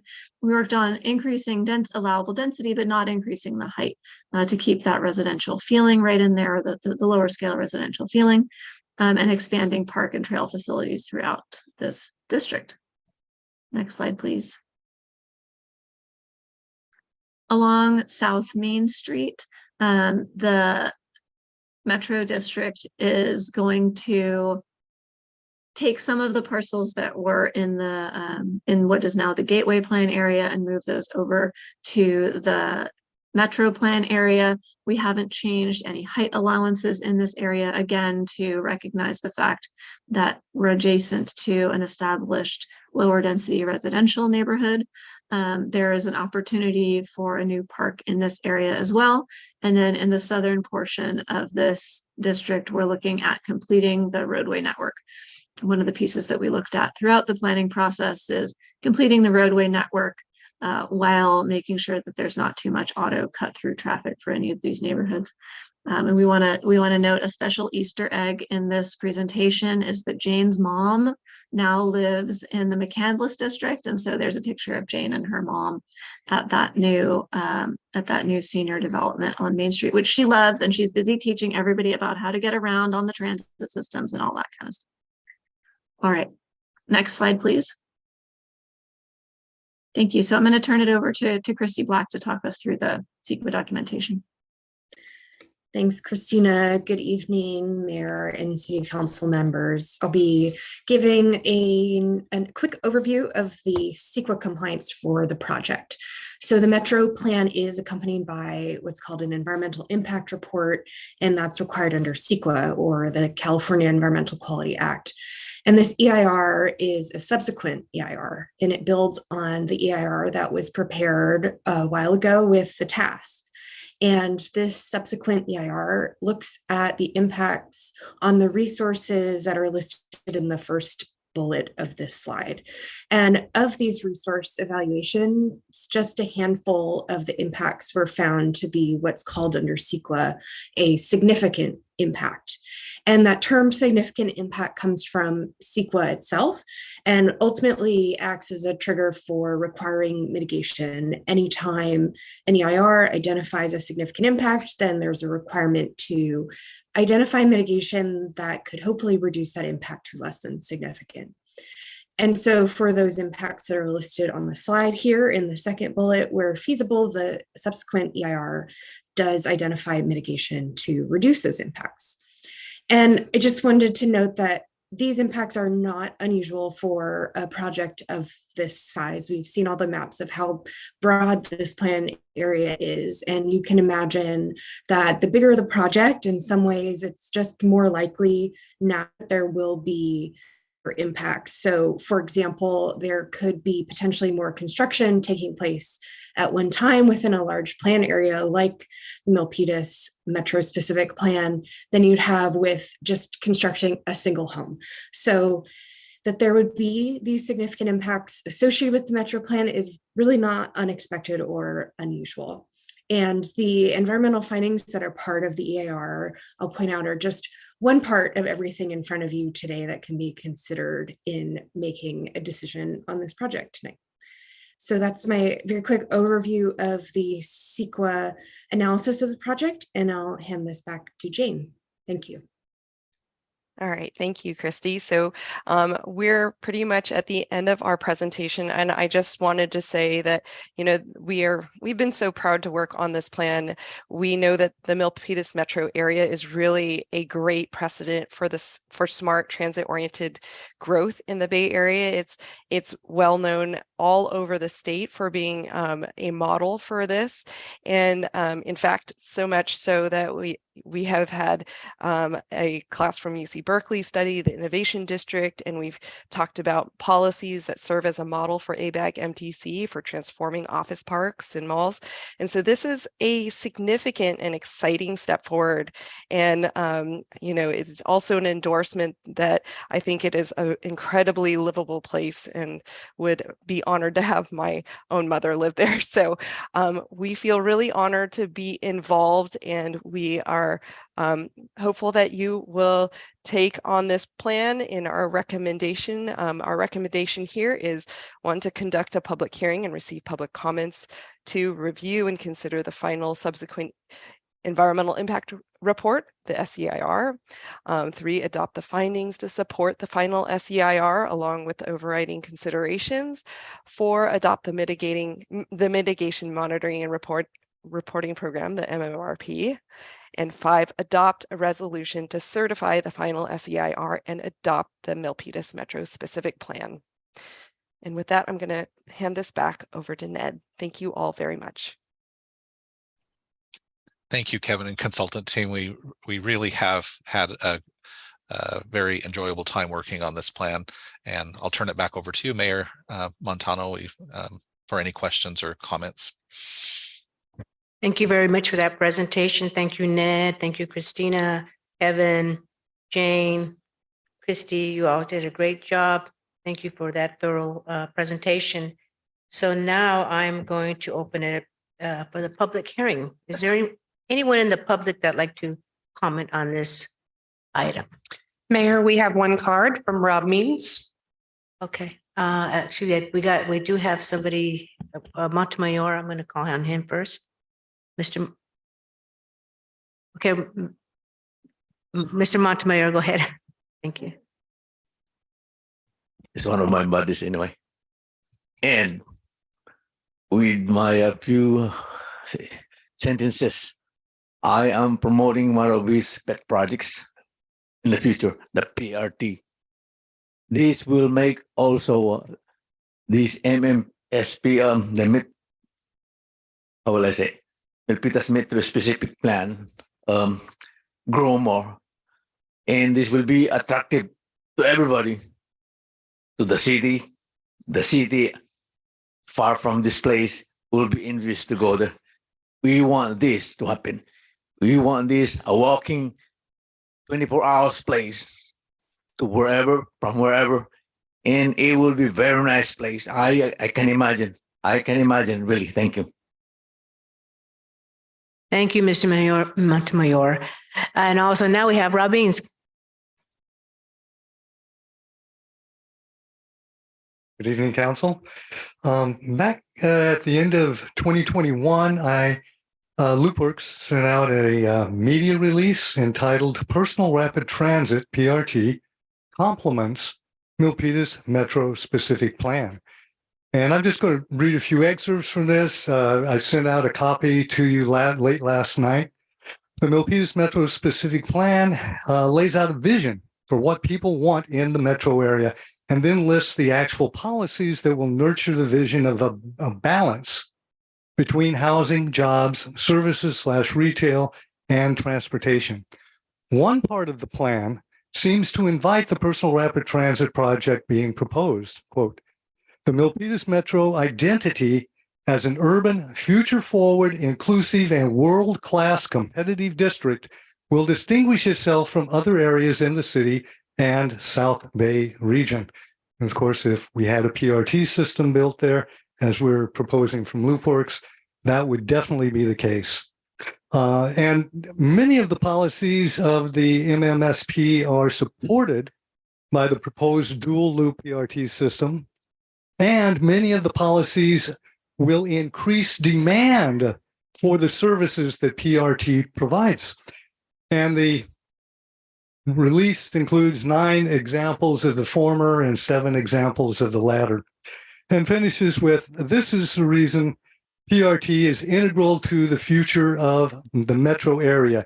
It reduces carbon emissions. And that is a big deal, as you know, because our climate crisis is accelerating much more rapidly than scientists have predicted in the past. And we really need to reduce those CO2 emissions. A PRT system would increase demand for the BART and bus services in the area. Thank you, Mr. Means. So now we are, do you have any on Zoom, City Clerk? I have one hand raised from Jocelyn Gubler. Thank you, Jocelyn. Can you proceed? Yes, thank you, Madam Mayor and Vice Mayor, council members. My name is Jocelyn Gubler, and I'm a Vice President of Development for Simon Property Group. We've been mentioned a couple times here throughout the presentation. We represent the ownership of the Great Mall.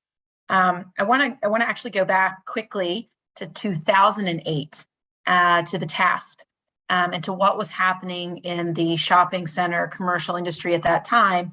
It was booming. This was just before the 08, 09 sort of collapse or recession, but retail was certainly thriving.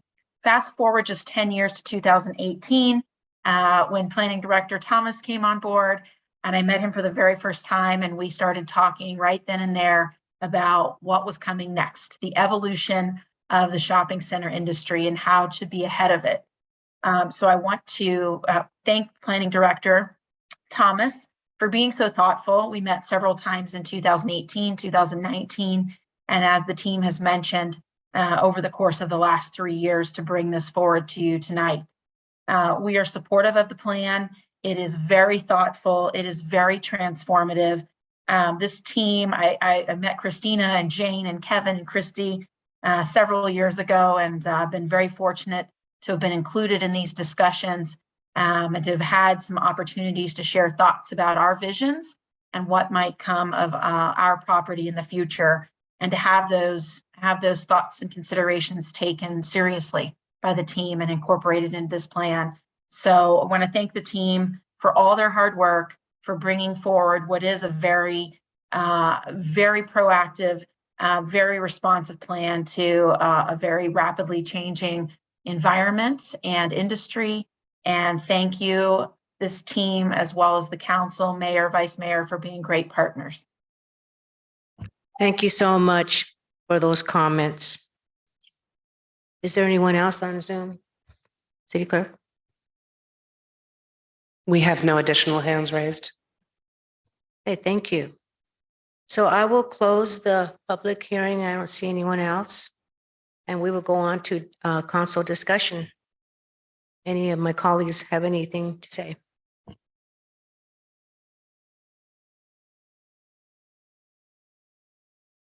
Vice Mayor Chua. Thank you, Mayor. I'm really excited about this plan, considering I was the first council member to 2 years. This was presented to us 2 years ago, several times during the course of 2 years. And I've seen the plan, and you accommodated most of our suggestions, recommendations, and it's very I echo Ms. Gobler's statement about it's transformative, it's well thought out, and I think this is like we're seeing the future on paper. So it's very exciting, to be honest with you. And I look forward in another maybe 4 years or another 6 years when I'm still here, I hope, to see the transformation of this Metro specific plan. And I want to thank really Director Thomas for your leadership, also Mr. Riley, and all of you guys, Jane, for having your mom here, live here in Milpitas. Thank you so much. Christine and Kevin, everybody else, thank you so much. And great job. Thank you so much. Thank you, Mayor. Thank you, Vice Mayor. Any other comments? Councilmember Hanlin. Thank you, Mayor. As I was reading the Metro Plan, I'm amazed, and I know how hard the team works. I want to thank the team, the staff, for the vision of this Metro Plan. Also to mention Ms. Jocelyn Gubler on the Great Mall. If you want to transform Great Mall into, and to make sure that it will be servicing the whole Metro plan with all the people who's going to live there. I don't know what kind of plans you have right now, if it's going to be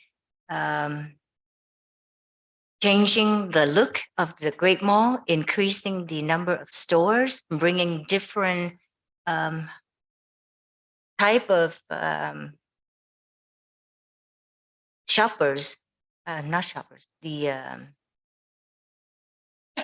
business owners to the Great Mall. And I'm not sure if Ms. Jocelyn Gubler shared that with you, Ned, Planning Director.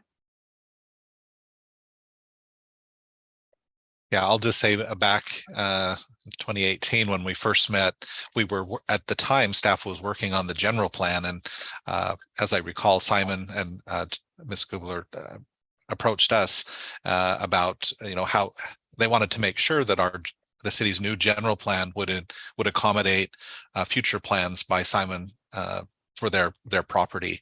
And as we went along, I said, well, we'll soon be kicking off the update to the specific plan, and that's where we really need to have a conversation about what that future development will look like. And that has continued, and I look forward to continuing that ongoing conversation with specific plans for the Great Mall. I will say that in that initial discussion, we believe Simon presented to us some conceptual plans for what might occur on certain areas of the Great Mall site. And it looked very similar to things that we have seen in similar properties across California as well as the country. And if I'm not mistaken, I believe part of the portfolio of responsibilities that Ms. Gubler has as a vice president at Simon is she's responsible for their real estate development arm of that company on properties across the country where similar transformations and similar evolution of shopping centers has occurred. So the best is yet to come, I suppose. We don't have a lot of specifics at this point, but we have agreed to collaborate, and the Metro Plan itself provides a framework for that future collaboration. That's good. Thank you. It is a very beautiful plan. And I know that you guys have been working tirelessly for 3 years. So the vision, I guess it started from our city manager. And I want to thank city manager for putting the team together, such a great team. So I'm very excited about this project. Thank you. And great presentation. Thank you, Councilmember Lynn. Anyone else want to make any more comments? I have a few comments, few questions.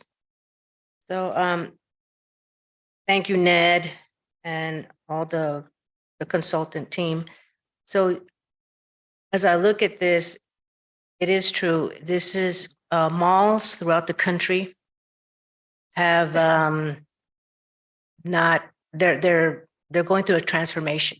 They're dying, you know, now that we have internet, online purchasing.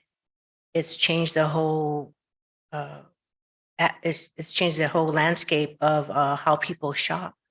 So this is why this is so important that we start thinking ahead, start thinking of the future, because if we don't, the Great Mall will be like in Michigan, where you had all the industry, you had the ghost buildings. And I think that this is a great move. So we can start the process. One question, when will this kind of kick off, or when will this be launched? Is it like 2 years, 5 years, 10 years? Well, okay, so I guess as soon as we approve it. What I also like about this is the fiber optics. You got to have the fiber optics, because that's the future. Without the fiber optics, it's not going to be futuristic. So I'm so glad about the fiber optics. The other question I had, now this also now includes South Main Street. So the South Main Street with the city-owned parcels, how does how does that fit in? Will it be because I know the plans are to build high density housing there. And as you know, my vision is to build a police substation there. I know you also mentioned about a police substation on page 11. And then, so I'm not sure which one, but for sure we do want a police substation. Well, that's my vision, and a few of the one council member. And I think you mentioned one. So can you bring that map up where exactly it will be, the one that you're that conceptual one on page 11? Well, you mentioned it on page 11, but the map, where will it? Yes, Madam Mayor, and I can talk about that a little bit. We had spoken with police when we were in the process of developing the plan about potentially locating the police substation near the transit station. So up on South Milpitas Boulevard, where there's a little bit of where there was a park identified in the task. So that's a possible location, but it could also potentially go other places in the plan area. Ned, did you want to add anything to that, or have I captured it? If it's not going to go there, I would like to propose it to be at this parcel 2 or 3 at the South Main Street, in that area, because if we don't have our police station headquarters is on North Milpitas, and we need something in the southern part of Milpitas. And also the VTA substation, the previous one, do you know what's going to happen to that? And is VTA selling that? Because that could also be a potential substation. I can take that one. Yes, Mayor Montano, those parcels that are owned by the VTA are prime, but have prime potential for redevelopment as depicted in the plan. And we have ongoing discussions with planning staff from VTA about what might occur on those sites. There's, I believe, at least three of them in this area for future development. And regarding the police substation, I think the main thing here is that the plan calls for and accommodates, calls for a police substation somewhere in this area. Yeah. We happen to identify one side, and that's why we call it conceptual. But yes, as Ms. Paul indicated, that could be in another area per the council's direction. Yeah, that's an ongoing, I guess that's as long as it's somewhere in that metro area, that would suffice. I love this. This is great. It's taking a proactive approach, and it's, as I said, malls are transforming and there's this evolution going on. So with that, I'd like to make a motion to approve this. Is there a second? Second. Okay, call for the, this motion by myself and seconded by Vice Mayor. Is it call for the vote? So Mayor, if I might just clarify the motion, because the recommendation is rather long and I'd like to have it read into the record so you each know what you're voting on. May I clarify the motion? Okay, so let me see that recommendation. Okay, there it is. So I believe the recommendation is to adopt the findings to support the final SEIR along with the overriding considerations and certify the final SEIR, to adopt the mitigation and monitoring or reporting program, the MMRP, to adopt a resolution certifying the SEIR and adopt the Milpitas Metro specific plan, and to provide direction for follow-up zoning amendments, a TADF nexus fee study, and a CFD study. Is that the motion you'd like to make? Thank you. Sure. Second. Okay, now call for the vote. Councilmember Barbadillo. Vice Mayor Chua. Aye. Councilmember Leanne. Aye. Councilmember Pham. Mayor Montano. Aye, and it's unanimous vote. Thank you very much. Thank you, staff. Okay, now going on to leadership and support services. City manager, number 9. Oh, I guess there isn't. That's, I guess. Yeah, I it's can. me. Yeah, no, I've got it for you. Okay. So this item is to review the list of agenda items requests from individual council members and provide direction to staff through the prioritization process. This is on groups 1 items, and then provide additional clarification to staff, if any, on the group 2 items. We have Assistant City Manager Shrini Kantak, and we have Deputy City Manager Matt Kano assisting her. Good evening, Mayor, Vice Mayor, and Council members. Ashwini Kantak, Assistant City Manager, and as City Manager McCarr has mentioned, we're joined by Matt Kano, Deputy City Manager, as well as several department heads for this item. And similar to our last prioritization in September of last year, we do not have slides for each item within the presentation, but we will be prepared to bring up the documents with additional details on any group 1 item you may want to discuss. So as many of you are aware, this process began in January of 2021 when City Council provided direction to staff to bring forward individual council agenda item requests on a quarterly basis for council consideration. We've had 5 prioritization sessions since then, and through this process, City Council has reviewed and provided direction on approximately 250 council agenda items. Actually, next slide, please.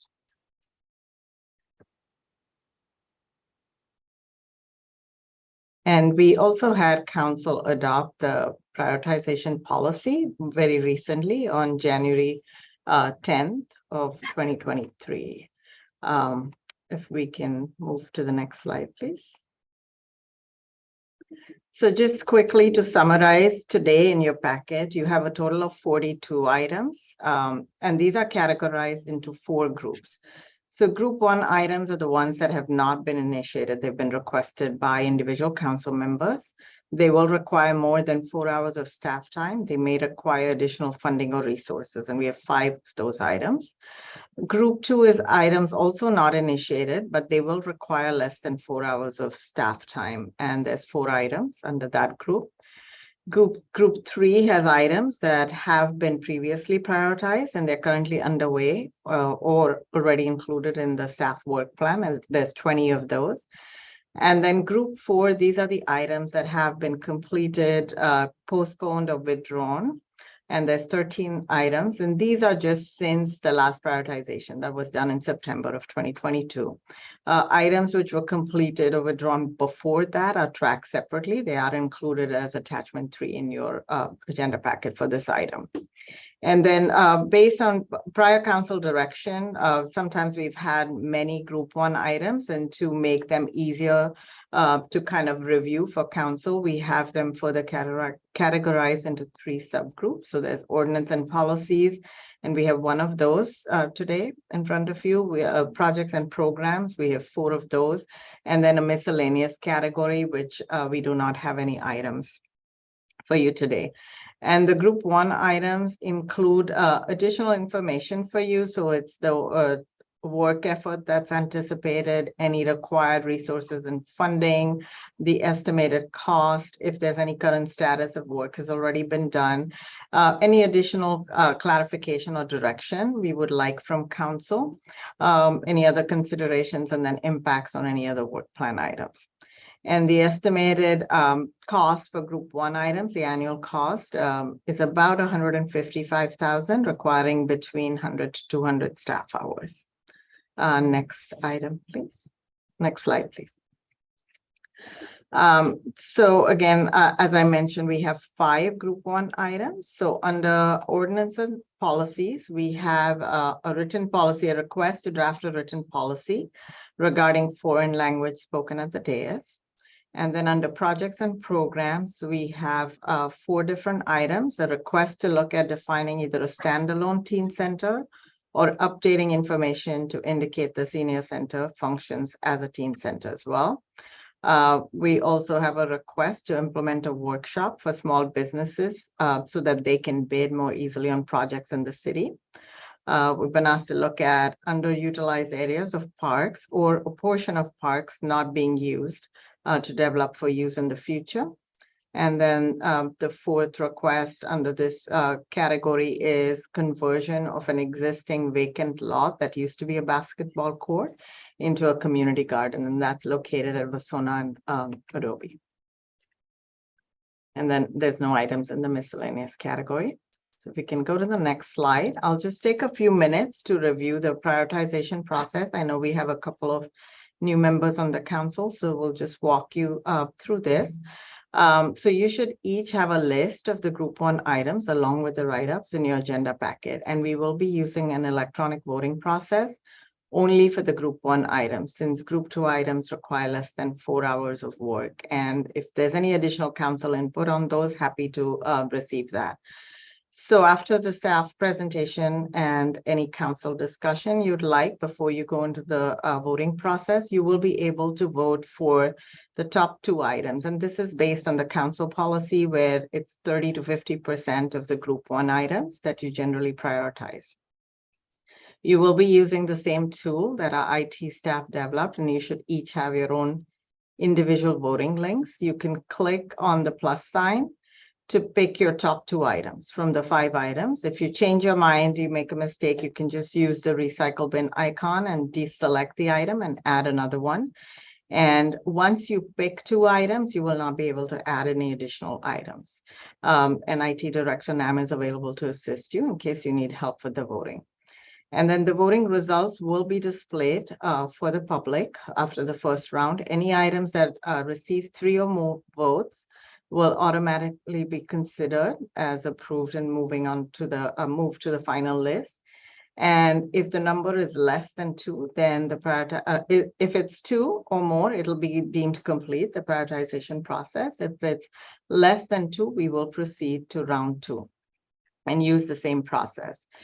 And after round 2, any items receiving 0 votes will just be removed from the voting. We don't have too many items today, so it makes it a little bit easier. And then according to the policy, items that do not advance through this multi-step prioritization process will be removed from the active list. But council members can always bring them back in the future for the next prioritization discussion. And that's scheduled for June of 2023. And if we could go to the next slide. So again, as I mentioned, for the group 1 items, we have costs estimated at about 155,000. And between that requires about 100 to 200 total staff hours. And this time, since the budget process, the proposed budget process is already underway, we are seeking feedback on whether any prioritized items that need additional funding or resources should be considered as part of the budget development process, both for the proposed operating 23-24 budget and the proposed CIP, the 5-year CIP, which will be coming to you for discussion soon. And with that, the next slide is the staff recommendation. And it's really to give us direction, prioritize group 1 items. And if you have any additional direction on the group 2 items, we'd receive that feedback and proceed accordingly. So that completes the staff presentation. Happy to take any questions. Thank you. So thank you, Ashwini. So everyone, I think we're required to use our cell phones. That's Mayor, correct. Vice Mayor? I have a question on item 1. I initiated this, but I think about it now, it shouldn't even be on here. We should have automatically have this. It's a policy of speaking foreign language on the diet. I mean, yeah, that should be naturally, we should have a policy for that. It's not even, should not even be on here. So I'd like some dialogue from the city manager on this item, number 1, or the city attorney. So I'm happy to address this. According to the California Constitution, English is the official language of the state, which can be taken to mean that all formal portions of the meeting and all business transacted by the council should be done in English. Council members who wish to translate brief comments or questions made in English from the dais into another language would be free to do so as long as that was a true and correct translation. In addition, the city may provide translation services, and I believe that the remainder of the item is the cost that would be associated with various translation services if the city chose to provide it. It's a law that we should translate. I don't even have to make it a policy. Do you understand what I'm getting from? Right. So the law is that we should conduct the meeting in English and that true and correct translations may be provided from the city. And why do we have to say it may be provided? It should be provided. Well, and if the city council wishes to translate, there would be a cost associated with the translation of the meetings. And the item sets forth the costs that would be associated with translating it. I believe it's approximately $81,000 in annual costs for simultaneous interpretation of the meetings. Okay. Mayor, Vice Mayor, may I clarify something? Sure. So I think there's 2 things. One, the request was about if foreign language is spoken at the dais, we want to make sure that it's also translated in English. And as the city attorney said, it should actually, the primary language should be English. So we don't necessarily need a separate policy. It is per California Constitution. Mm-hmm. What we wanted to make sure we understood is that there wasn't a desire to have the entire meeting that's conducted in English translated, because there was some discussion of that when this item came up initially. Having it translated into multiple languages, and that would come at a cost. We're not required to do that. It's a discretionary action on the council's part. And if we wanted to do that, it would be, that's the cost that you see, about 81,000 for 3 languages, simultaneous translation, but done virtually. If we wanted people on site, it would cost more. So two parts to this. We just want to get clarification on the first one, which is, since the state constitution requires English to be spoken on the dais, would council still like a policy clarifying that? And then is there a desire from council to have the entire meeting translated into different languages, which would be, additional Very expensive. Yes. So in that sense, the latter is not the intent. So cross that one off, to translate it in the city council meetings to different languages. That's not the intent. Okay. The intent of the request to make sure that the foreign language spoken on the dais should be translated. On the other hand, if there's a policy not to speak in foreign language because we are mandated by law to speak in English, then there's no need. Do you understand? Mm-hmm. Am I clear on this one? So I should not even have to put this on here. Right. If that is all you are asking for, then yes, it's required by law, and we don't need to have this prioritized. Vice Mayor, if you like, we can move it to a group 2 item and just prepare a council policy that's in line with the report in front of you. Right. You could probably update the handbook to remind council members what is expected of them in terms of speaking foreign languages on the dais. And I don't want to spend $81,000 for this. So in that sense, I would like to remove item 1, and actions will be taken by our city attorney. And Vice Mayor, since the voting application already has all 5 loaded up, I think I would just suggest that the council members not pick that item, and it'll automatically drop off. Okay. And there's another one, item, are we clear? Okay. Mayor. Okay, I need to take public comment for this item. Oh, okay. Is there anyone in the public that would like to comment on this item? Anyone on Zoom? We have no hands raised. Oh, Montemayor, thank you. I heard from council member or Vice Mayor Chua and the side of city attorney. I think because it's already there, then you agree. I'm okay with whatever your resolution is. Yeah, thank you. Thank you, Mr. Montemayor. So it was recommended, Vice Mayor, go ahead and speak. Also, I would like to focus on item number 4. I would like to, since we have the Parks Master Plan approved, I would go with the recommendation from the Parks Master Plan. So in that sense, I would like to remove this request.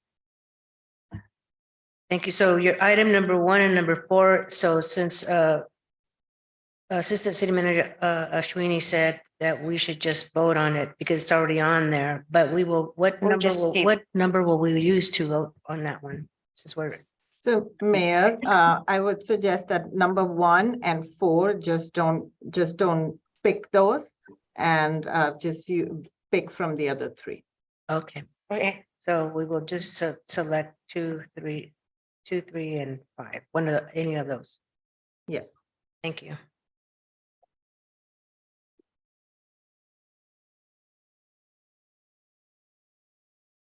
Have a comment, Mayor, please.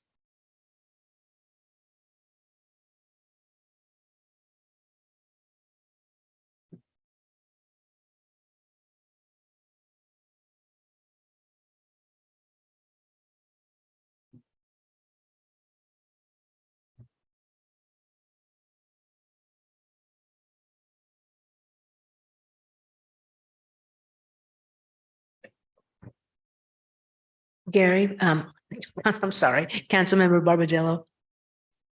Go ahead. Okay. Can I? Yeah, you pose a can go ahead question and say comment? something. Thank you, Mayor. So 2 questions. This is new to me, and so the first question is: are we required to vote too? That's correct, Councilmember Yes. Barbadillo. All right. Yes. Okay. Even if I don't like the other one. So I'm required to vote 2 out of the priority. Yes, you can vote. You have the packet, and so you had the materials, so you would be prepared to vote. Oh, no, it's not about prepared to vote. If the preference, so am I required to vote 2 on the priority list, or I have the option just to vote on 1? The Councilmember Barbadillo, it's up to 2. You can vote for 1, you can vote for 0 if you don't support any of them. Right. Thank you. That clarifies. Not about knowing it or not knowing it.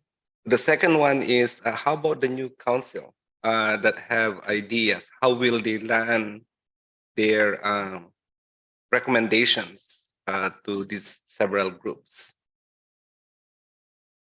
I can respond to that, council member. So a couple of ways. I think we were soliciting your feedback through the budget process in terms of ideas. So we talked about it at the budget study session, and we also have the CIP study session coming up on February 28th. And if there's other items, I think we'd use the same process according to the council policy. So under announcements at any council meeting, you can bring up your ideas. If there's consensus, they get on the list, and they will be prioritized at the June prioritization, the next quarterly one. Did the ideas of the council last budget session, the last meeting that we have, will be on consideration in June, or do we have to re-announce it on the announcement? Yes, so the input that we received last week, we will take into consideration as we're developing the budget. Obviously, if there's many ideas and only limited dollars, we'll have to look at how to kind of balance all of that. And then if there's additional items, you should bring up under announcements at the next meeting or beyond. All right, thank you. Sure. Mayor, is that it? Thank you, Councilmember Barbadillo. Councilmember Hanan? Thank you. Sweetie, did you just say that if we have any items that we would like to add, it will be in the announcement today, this meeting, or the next meeting? I mean, it's up to council. You can start today. It's unless council wants to do it differently, but any announcements, any meeting. Thank you. Sure.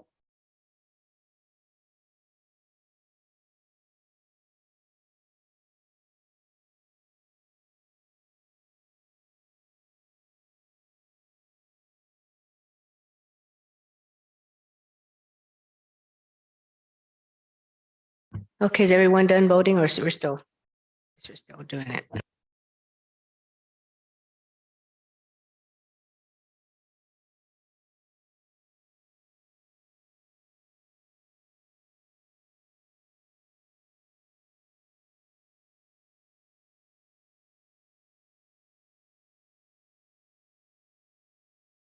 So Ashwini, I have a question on the item that I proposed, item 5.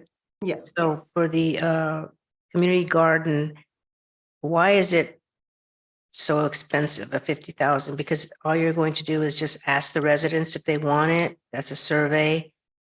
And look into the feasibility of the water, where would the water source come from? And converting it to a garden.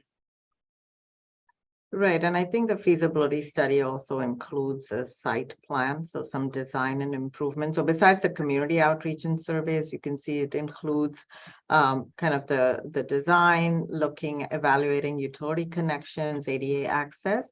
So I think that's what the 50,000 covers, and I'll defer to Matt Kano, our Deputy City Manager, as well as Steve Chan, if there's additional information. Yeah, thank you. And I think that's the first thing, because if they don't want it, I don't even bother proceeding. It just depends. I think the survey should be the very first one. So if you can proceed, thank you, Matt. Great, thank you, Matt Kano, Deputy City Manager. And unless Steve has something else to add, Ashwini covered it really well. That 50,000 is for all those that entire scope of work on the feasibility study for the garden. It's not just for the community outreach and survey. That would be less expensive. Yeah, it just seems that should be the first thing you should do, and then so I think that the number of 50 is not correct. So I think that a survey would be the first thing. If would that be better? I mean, would you agree with that? And then I don't think it'll be 50,000. I think it'll probably be what, 5,000, 10,000 per survey. I'm not sure. Yes, it would be much less expensive. So I think Mayor Montano, if you wanted to kind of redefine this request and have the council vote on it, we'd be happy to take that direction. Yes, if we could first and foremost do a survey, and then once the survey is done, if they do want it, then we come back with it. If not, then we'll just scrap it. Thank you, Mayor. Vice Mayor Chua. I think with the survey, that should be less than 4 hours. I think we should take it off here and make it in group 2. Shwini, do you agree with that? Do you think the survey would be less than 4 hours? I'll defer to Matt and Steve, because depending on how we're doing the outreach, I just want to. Thank you, Steve. You spent much more time on thinking through this than I have. Could you respond? Steve Chen, interim city engineer. For the outreach and survey, we were looking for a consultant to prepare the canvassings for the neighborhood streets. So I would imagine it's $5,000 to $10,000 to complete that consultant survey agreement. We were planning on doing a survey on the CDAP subcommittee, and we're able to do it by our own staff. We don't need a $5,000 to $10,000 consultant on that. And it's around Basona area. It's not the whole city survey. It's just specific streets. I just can't imagine that's going to cost that much. It's a neighborhood, and the neighborhood has about, I think, 100 homes. It's the Basona neighborhood. It's not that many. It's just a small neighborhood. So I do agree with the vice mayor. It's not going to. I don't doubt it. I think we should move this to group 2. And group 2, it would be less than 4 hours. I think with 100 homes, that may be difficult. I agree that it doesn't, we can look at certainly reducing costs, Vice Mayor, but I'm not sure if the 100 homes we'd be able to sort of cover that just by doing an online survey. We would have to sort of reach out. Well, why don't we start with the online survey first? Okay. And then see the feedback, and then move from there. Instead of spending $10,000 for this, do Survey Monkey then. Actually, it doesn't take that long to walk a neighborhood. I mean, during campaign, we walk neighborhoods. I mean, I'll be willing to go and drop off a survey at each and every house, just creating the survey. And then once we do that, or you can have a staff member go with me, and we can walk the neighborhood and ask, I'll go with you, Mayor. Yeah. So yeah, go ahead and defer this until we get that survey done. I think that's the easiest way, and it's there. It's no cost. All it costs is just the survey that I can drop it off. Thank you. Thank you, Mayor. Thank you, Sweeney. Thank you, Okay, Mayor. so then I think you only have 2 items you're voting on. So we just need to make sure we have 3 or more votes, and we should be done with the prioritization, depending on. So I think I just need to make sure if there's budget impacts. Oh, we do need some clarification though on the teen center. So assuming that's prioritized, we would need some council direction on that one. Okay, Vice Mayor, if that's your item. See, I was surprised to find out there's no dedicated teen center for our teens here in Milpitas. And the teen activities are being merged in the senior center. Even when there was an invite for me to go to this teen center, I didn't know where to go because I didn't know senior center is also acting as a teen center. So my proposal is to look into, or I was told that there was a teen center at one point, but I never knew where it was. So my proposal is to look into maybe reopening the teen center that we had before, or looking into other areas that we can make it as a teen center. But we need one. That's all I'm asking. And for number 2, this is really to help residents that are doing construction. I mean, construction, homegrown residents, businesses, to be able to know what it is expected of them when they do business with the city, when they are, because I've heard that this is done in San Jose, and in fact, our new deputy city manager has an experience with this with San Jose, and they're very good workshop because it tells the businesses when they're getting paid, what is required of them to do business with the city. It helps them, and it also encourages them to do business with the city, which we like to do, especially the homegrown businesses in Milpitas, to do business with the city. That's the incentive. That's the initiative. Is that clear, Ashwini?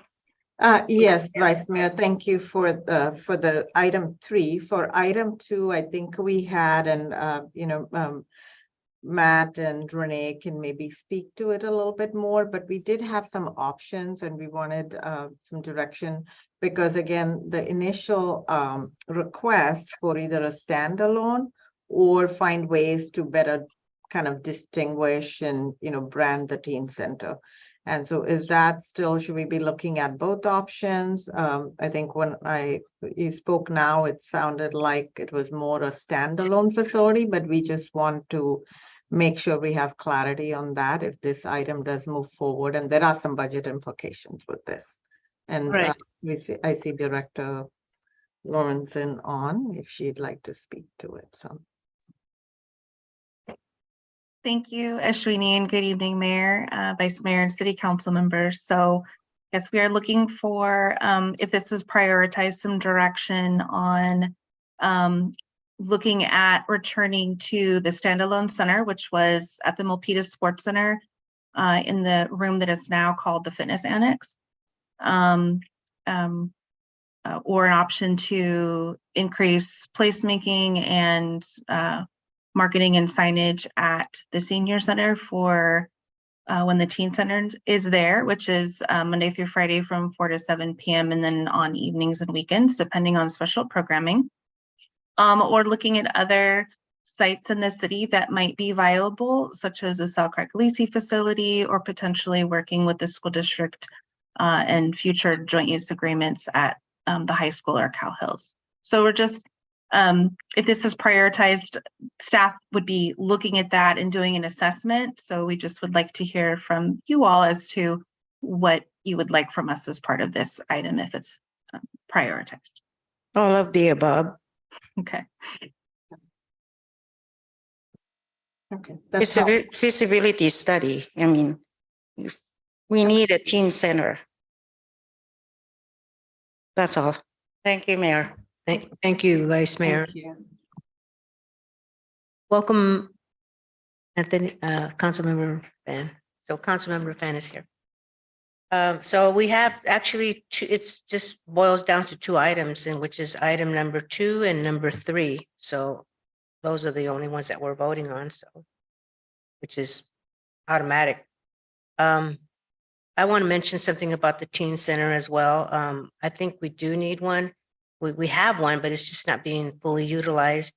And I think now that the new Milpitas Unified School District Innovation Center is going to be there, I think it would be highly used with the students and that will be going there. So I really think that's a great idea to have the teen center there, so that it'll be utilized. I think that's one of the reasons why it wasn't, it was closed down. So thank you much. Okay, everybody vote for. Mayor, if I may, Thank just you. because of technology, we're going to reset the vote for you. So I think Daniel's setting it up and he'll bring your device as well. Yeah, I think because he's removed the 3, he's resetting it as much as I can tell you. So yes. Yes, understood.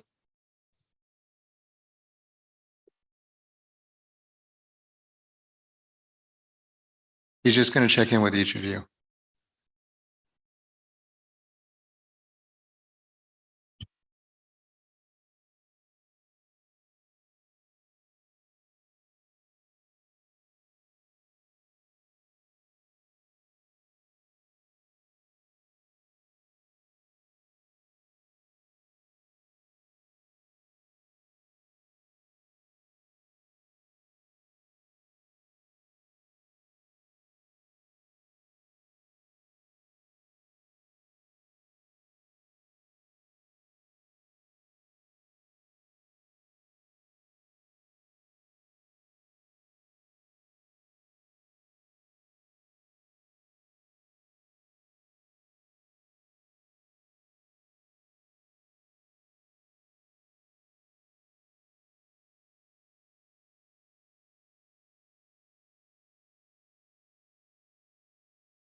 I think, is everyone done? Okay, so now, do I need to take public comment? No. Okay, so we'll just do the voting.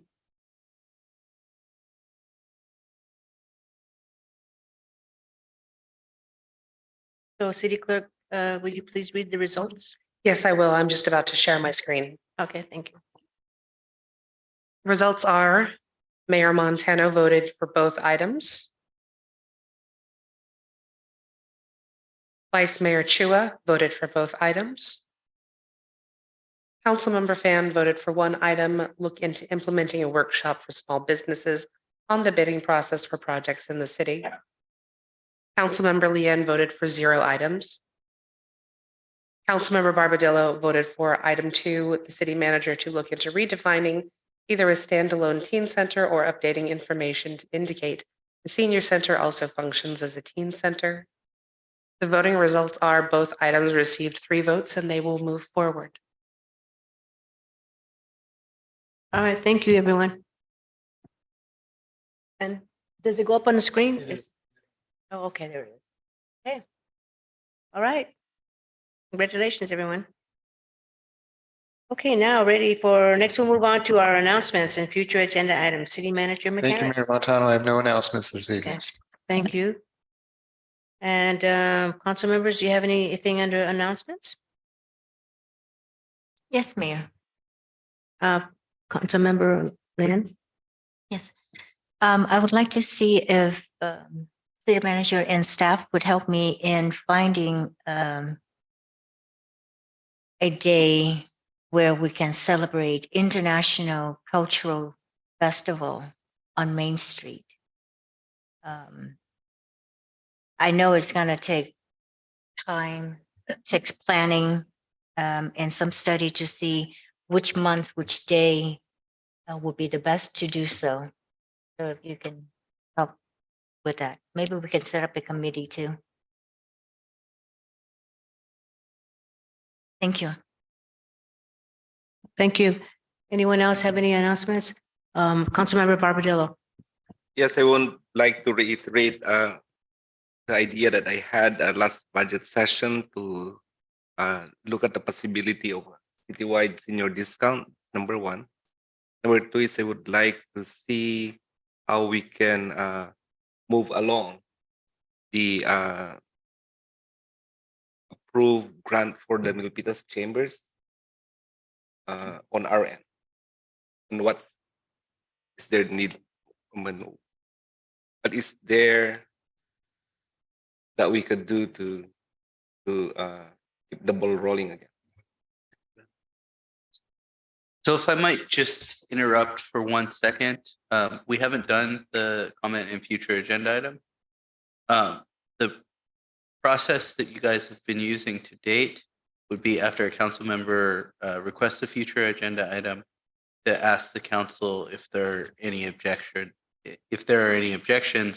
if 3 or more council members want that item to move forward, then it would move forward. So perhaps we should ask if there are any objections for Councilmember Lian's item and then both Councilmember Barbadillo's items, and then move forward in the process we've used before. Okay, so we'll go down the line on Councilmember Lyn's item.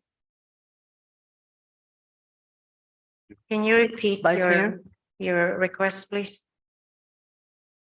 Yes, the request was to have city manager and staff to help me find a month and day, so that we can plan on an international cultural festival on Main Street.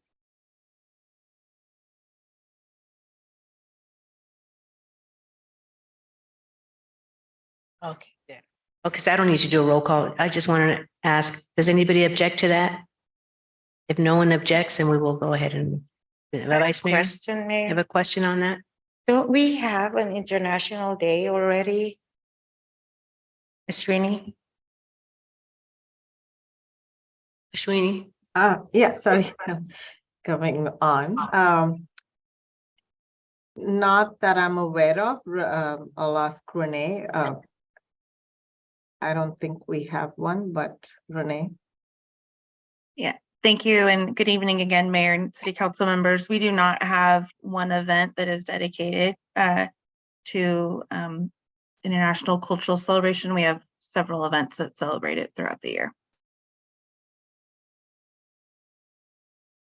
Vice Mayor, did you have anything to add?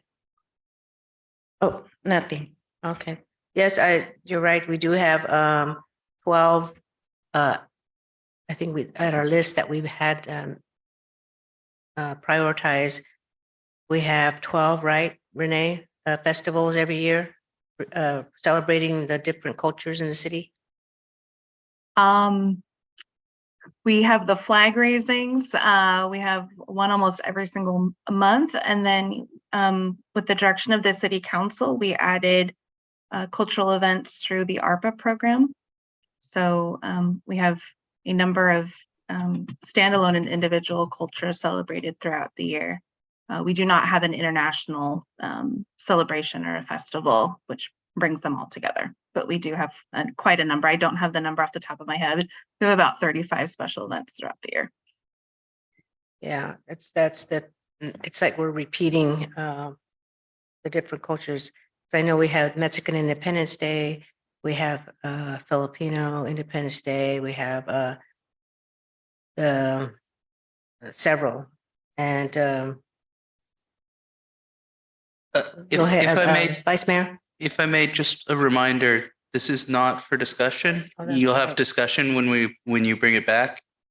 This is just a mention of the request and then vote on by way of objections. Okay, thank you for that.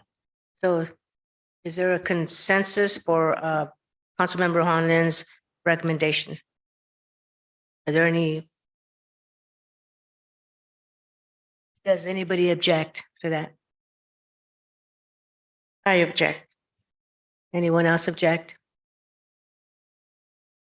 So I think that's, maybe we can combine, we're going to have, Councilmember Hanlin, we're going to have a roller skating rink event at the Main Street this summer. Maybe we could, well, I better not, I just forgot, I can't. That's I not can't what she discuss it. asked I can't for. discuss it.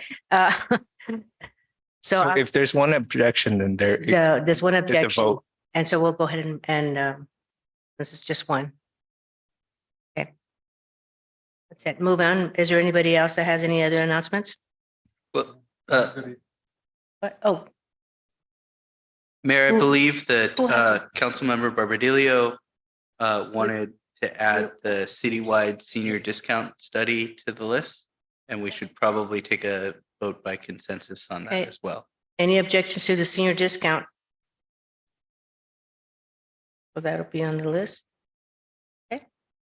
And And then he also wanted to add moving along the grant for the city chamber. Is my understanding. Is that correct, Councilmember Barbadillo? he wanted to do what? No, I didn't hear you. I'll clarify that. He was asking to move the ARPA grant money to the Milpitas Chamber. Not, okay, let me rephrase it, not to give them right away. Let's start it again. So where are we on the process of that? And they want action because I believe the last thing that ever happened to that was in October or September last year. So Yeah, this item would be available for you to discuss at mid-year budget meeting that we'll have at the next city council meeting. That would be the time to discuss the arrangement of the ARPA funds, the unspent ARPA funds, which would include that chamber money that you're referring to, chamber funding. okay, and just a thought, if it helps to have a meeting with the leadership in preparation to whatever is going to be discussed next council regarding the release and condition, that would probably facilitate and define how soon or how will they be able to receive that fund.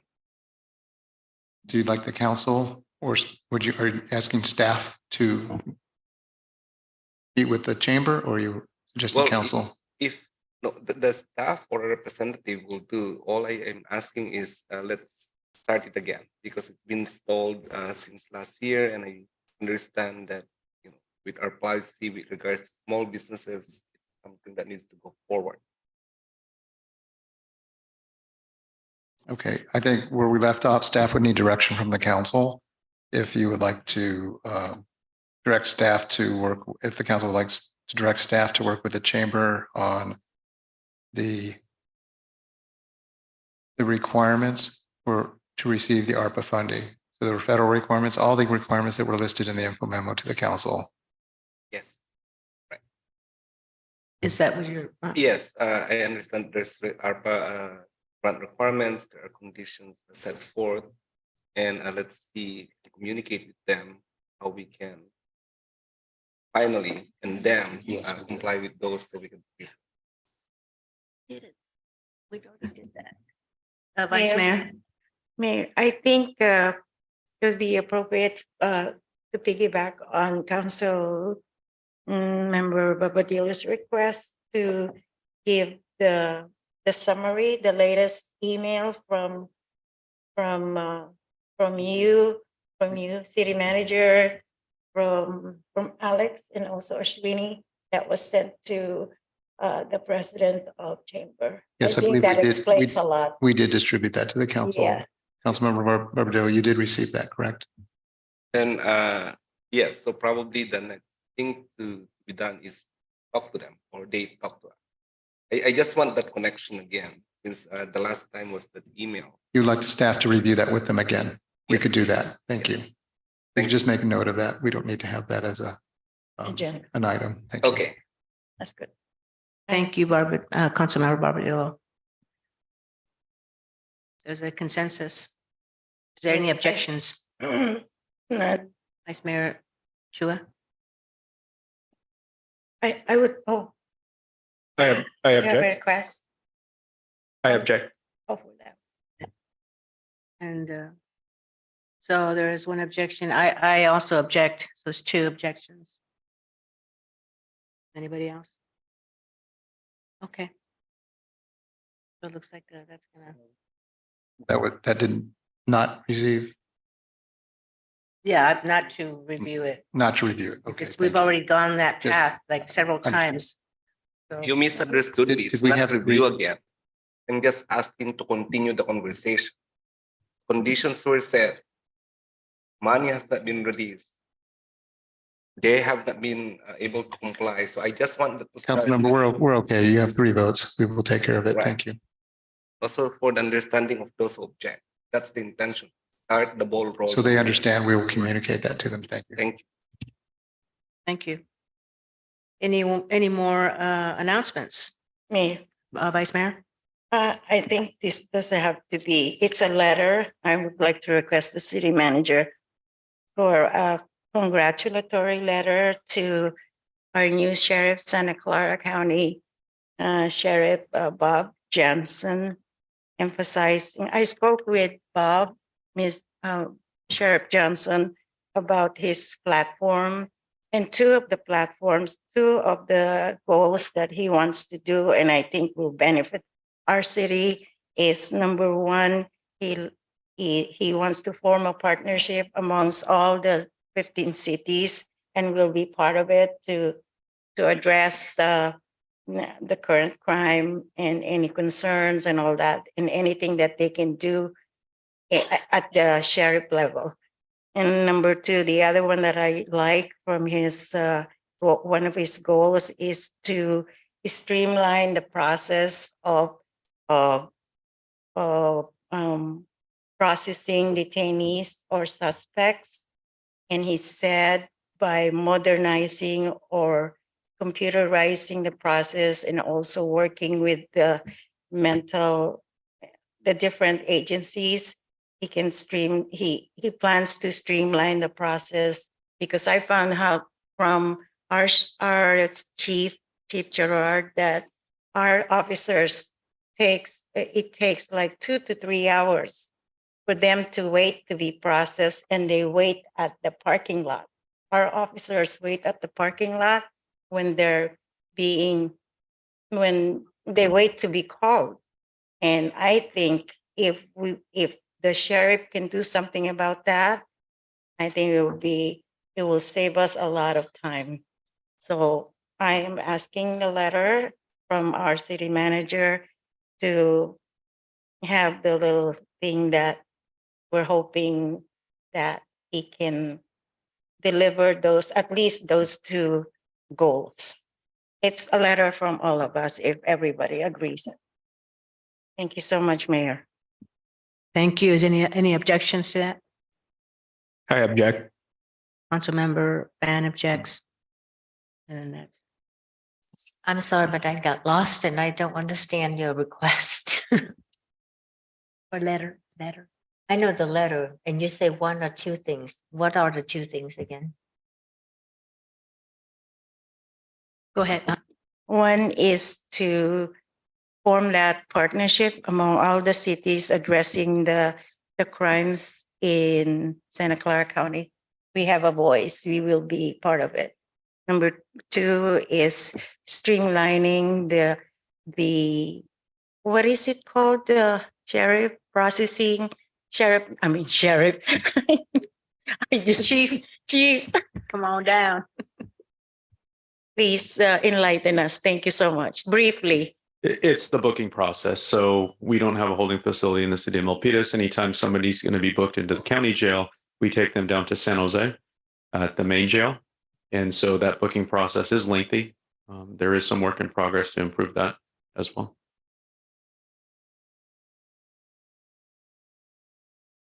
So the booking time is lengthy, and we are working with the sheriff's department to streamline that.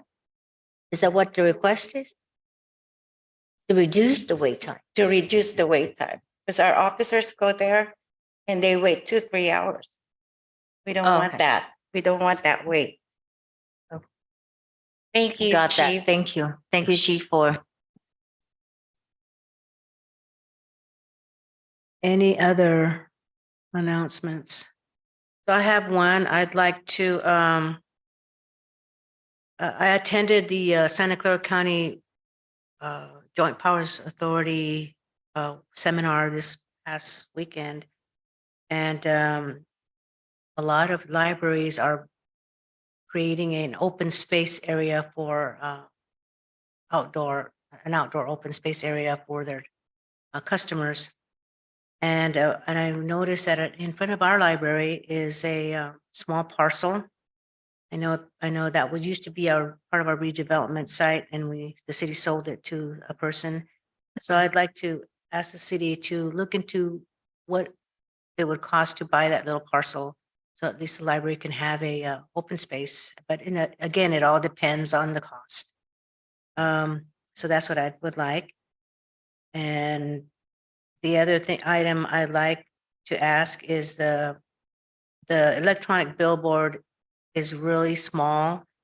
I'm thinking if maybe we can purchase one, look into purchasing another one. That one's really dinky, can't even see it. Yeah. So those are the two items. For the item number one, is there any objection to that? I object. One objection? I also object. Okay, 3 objections. All righty. Okay, now I know who my friends are. Okay, and then item number 2 is the billboard. I object. 1 objection. Okay. All right, at least that one. Thank you.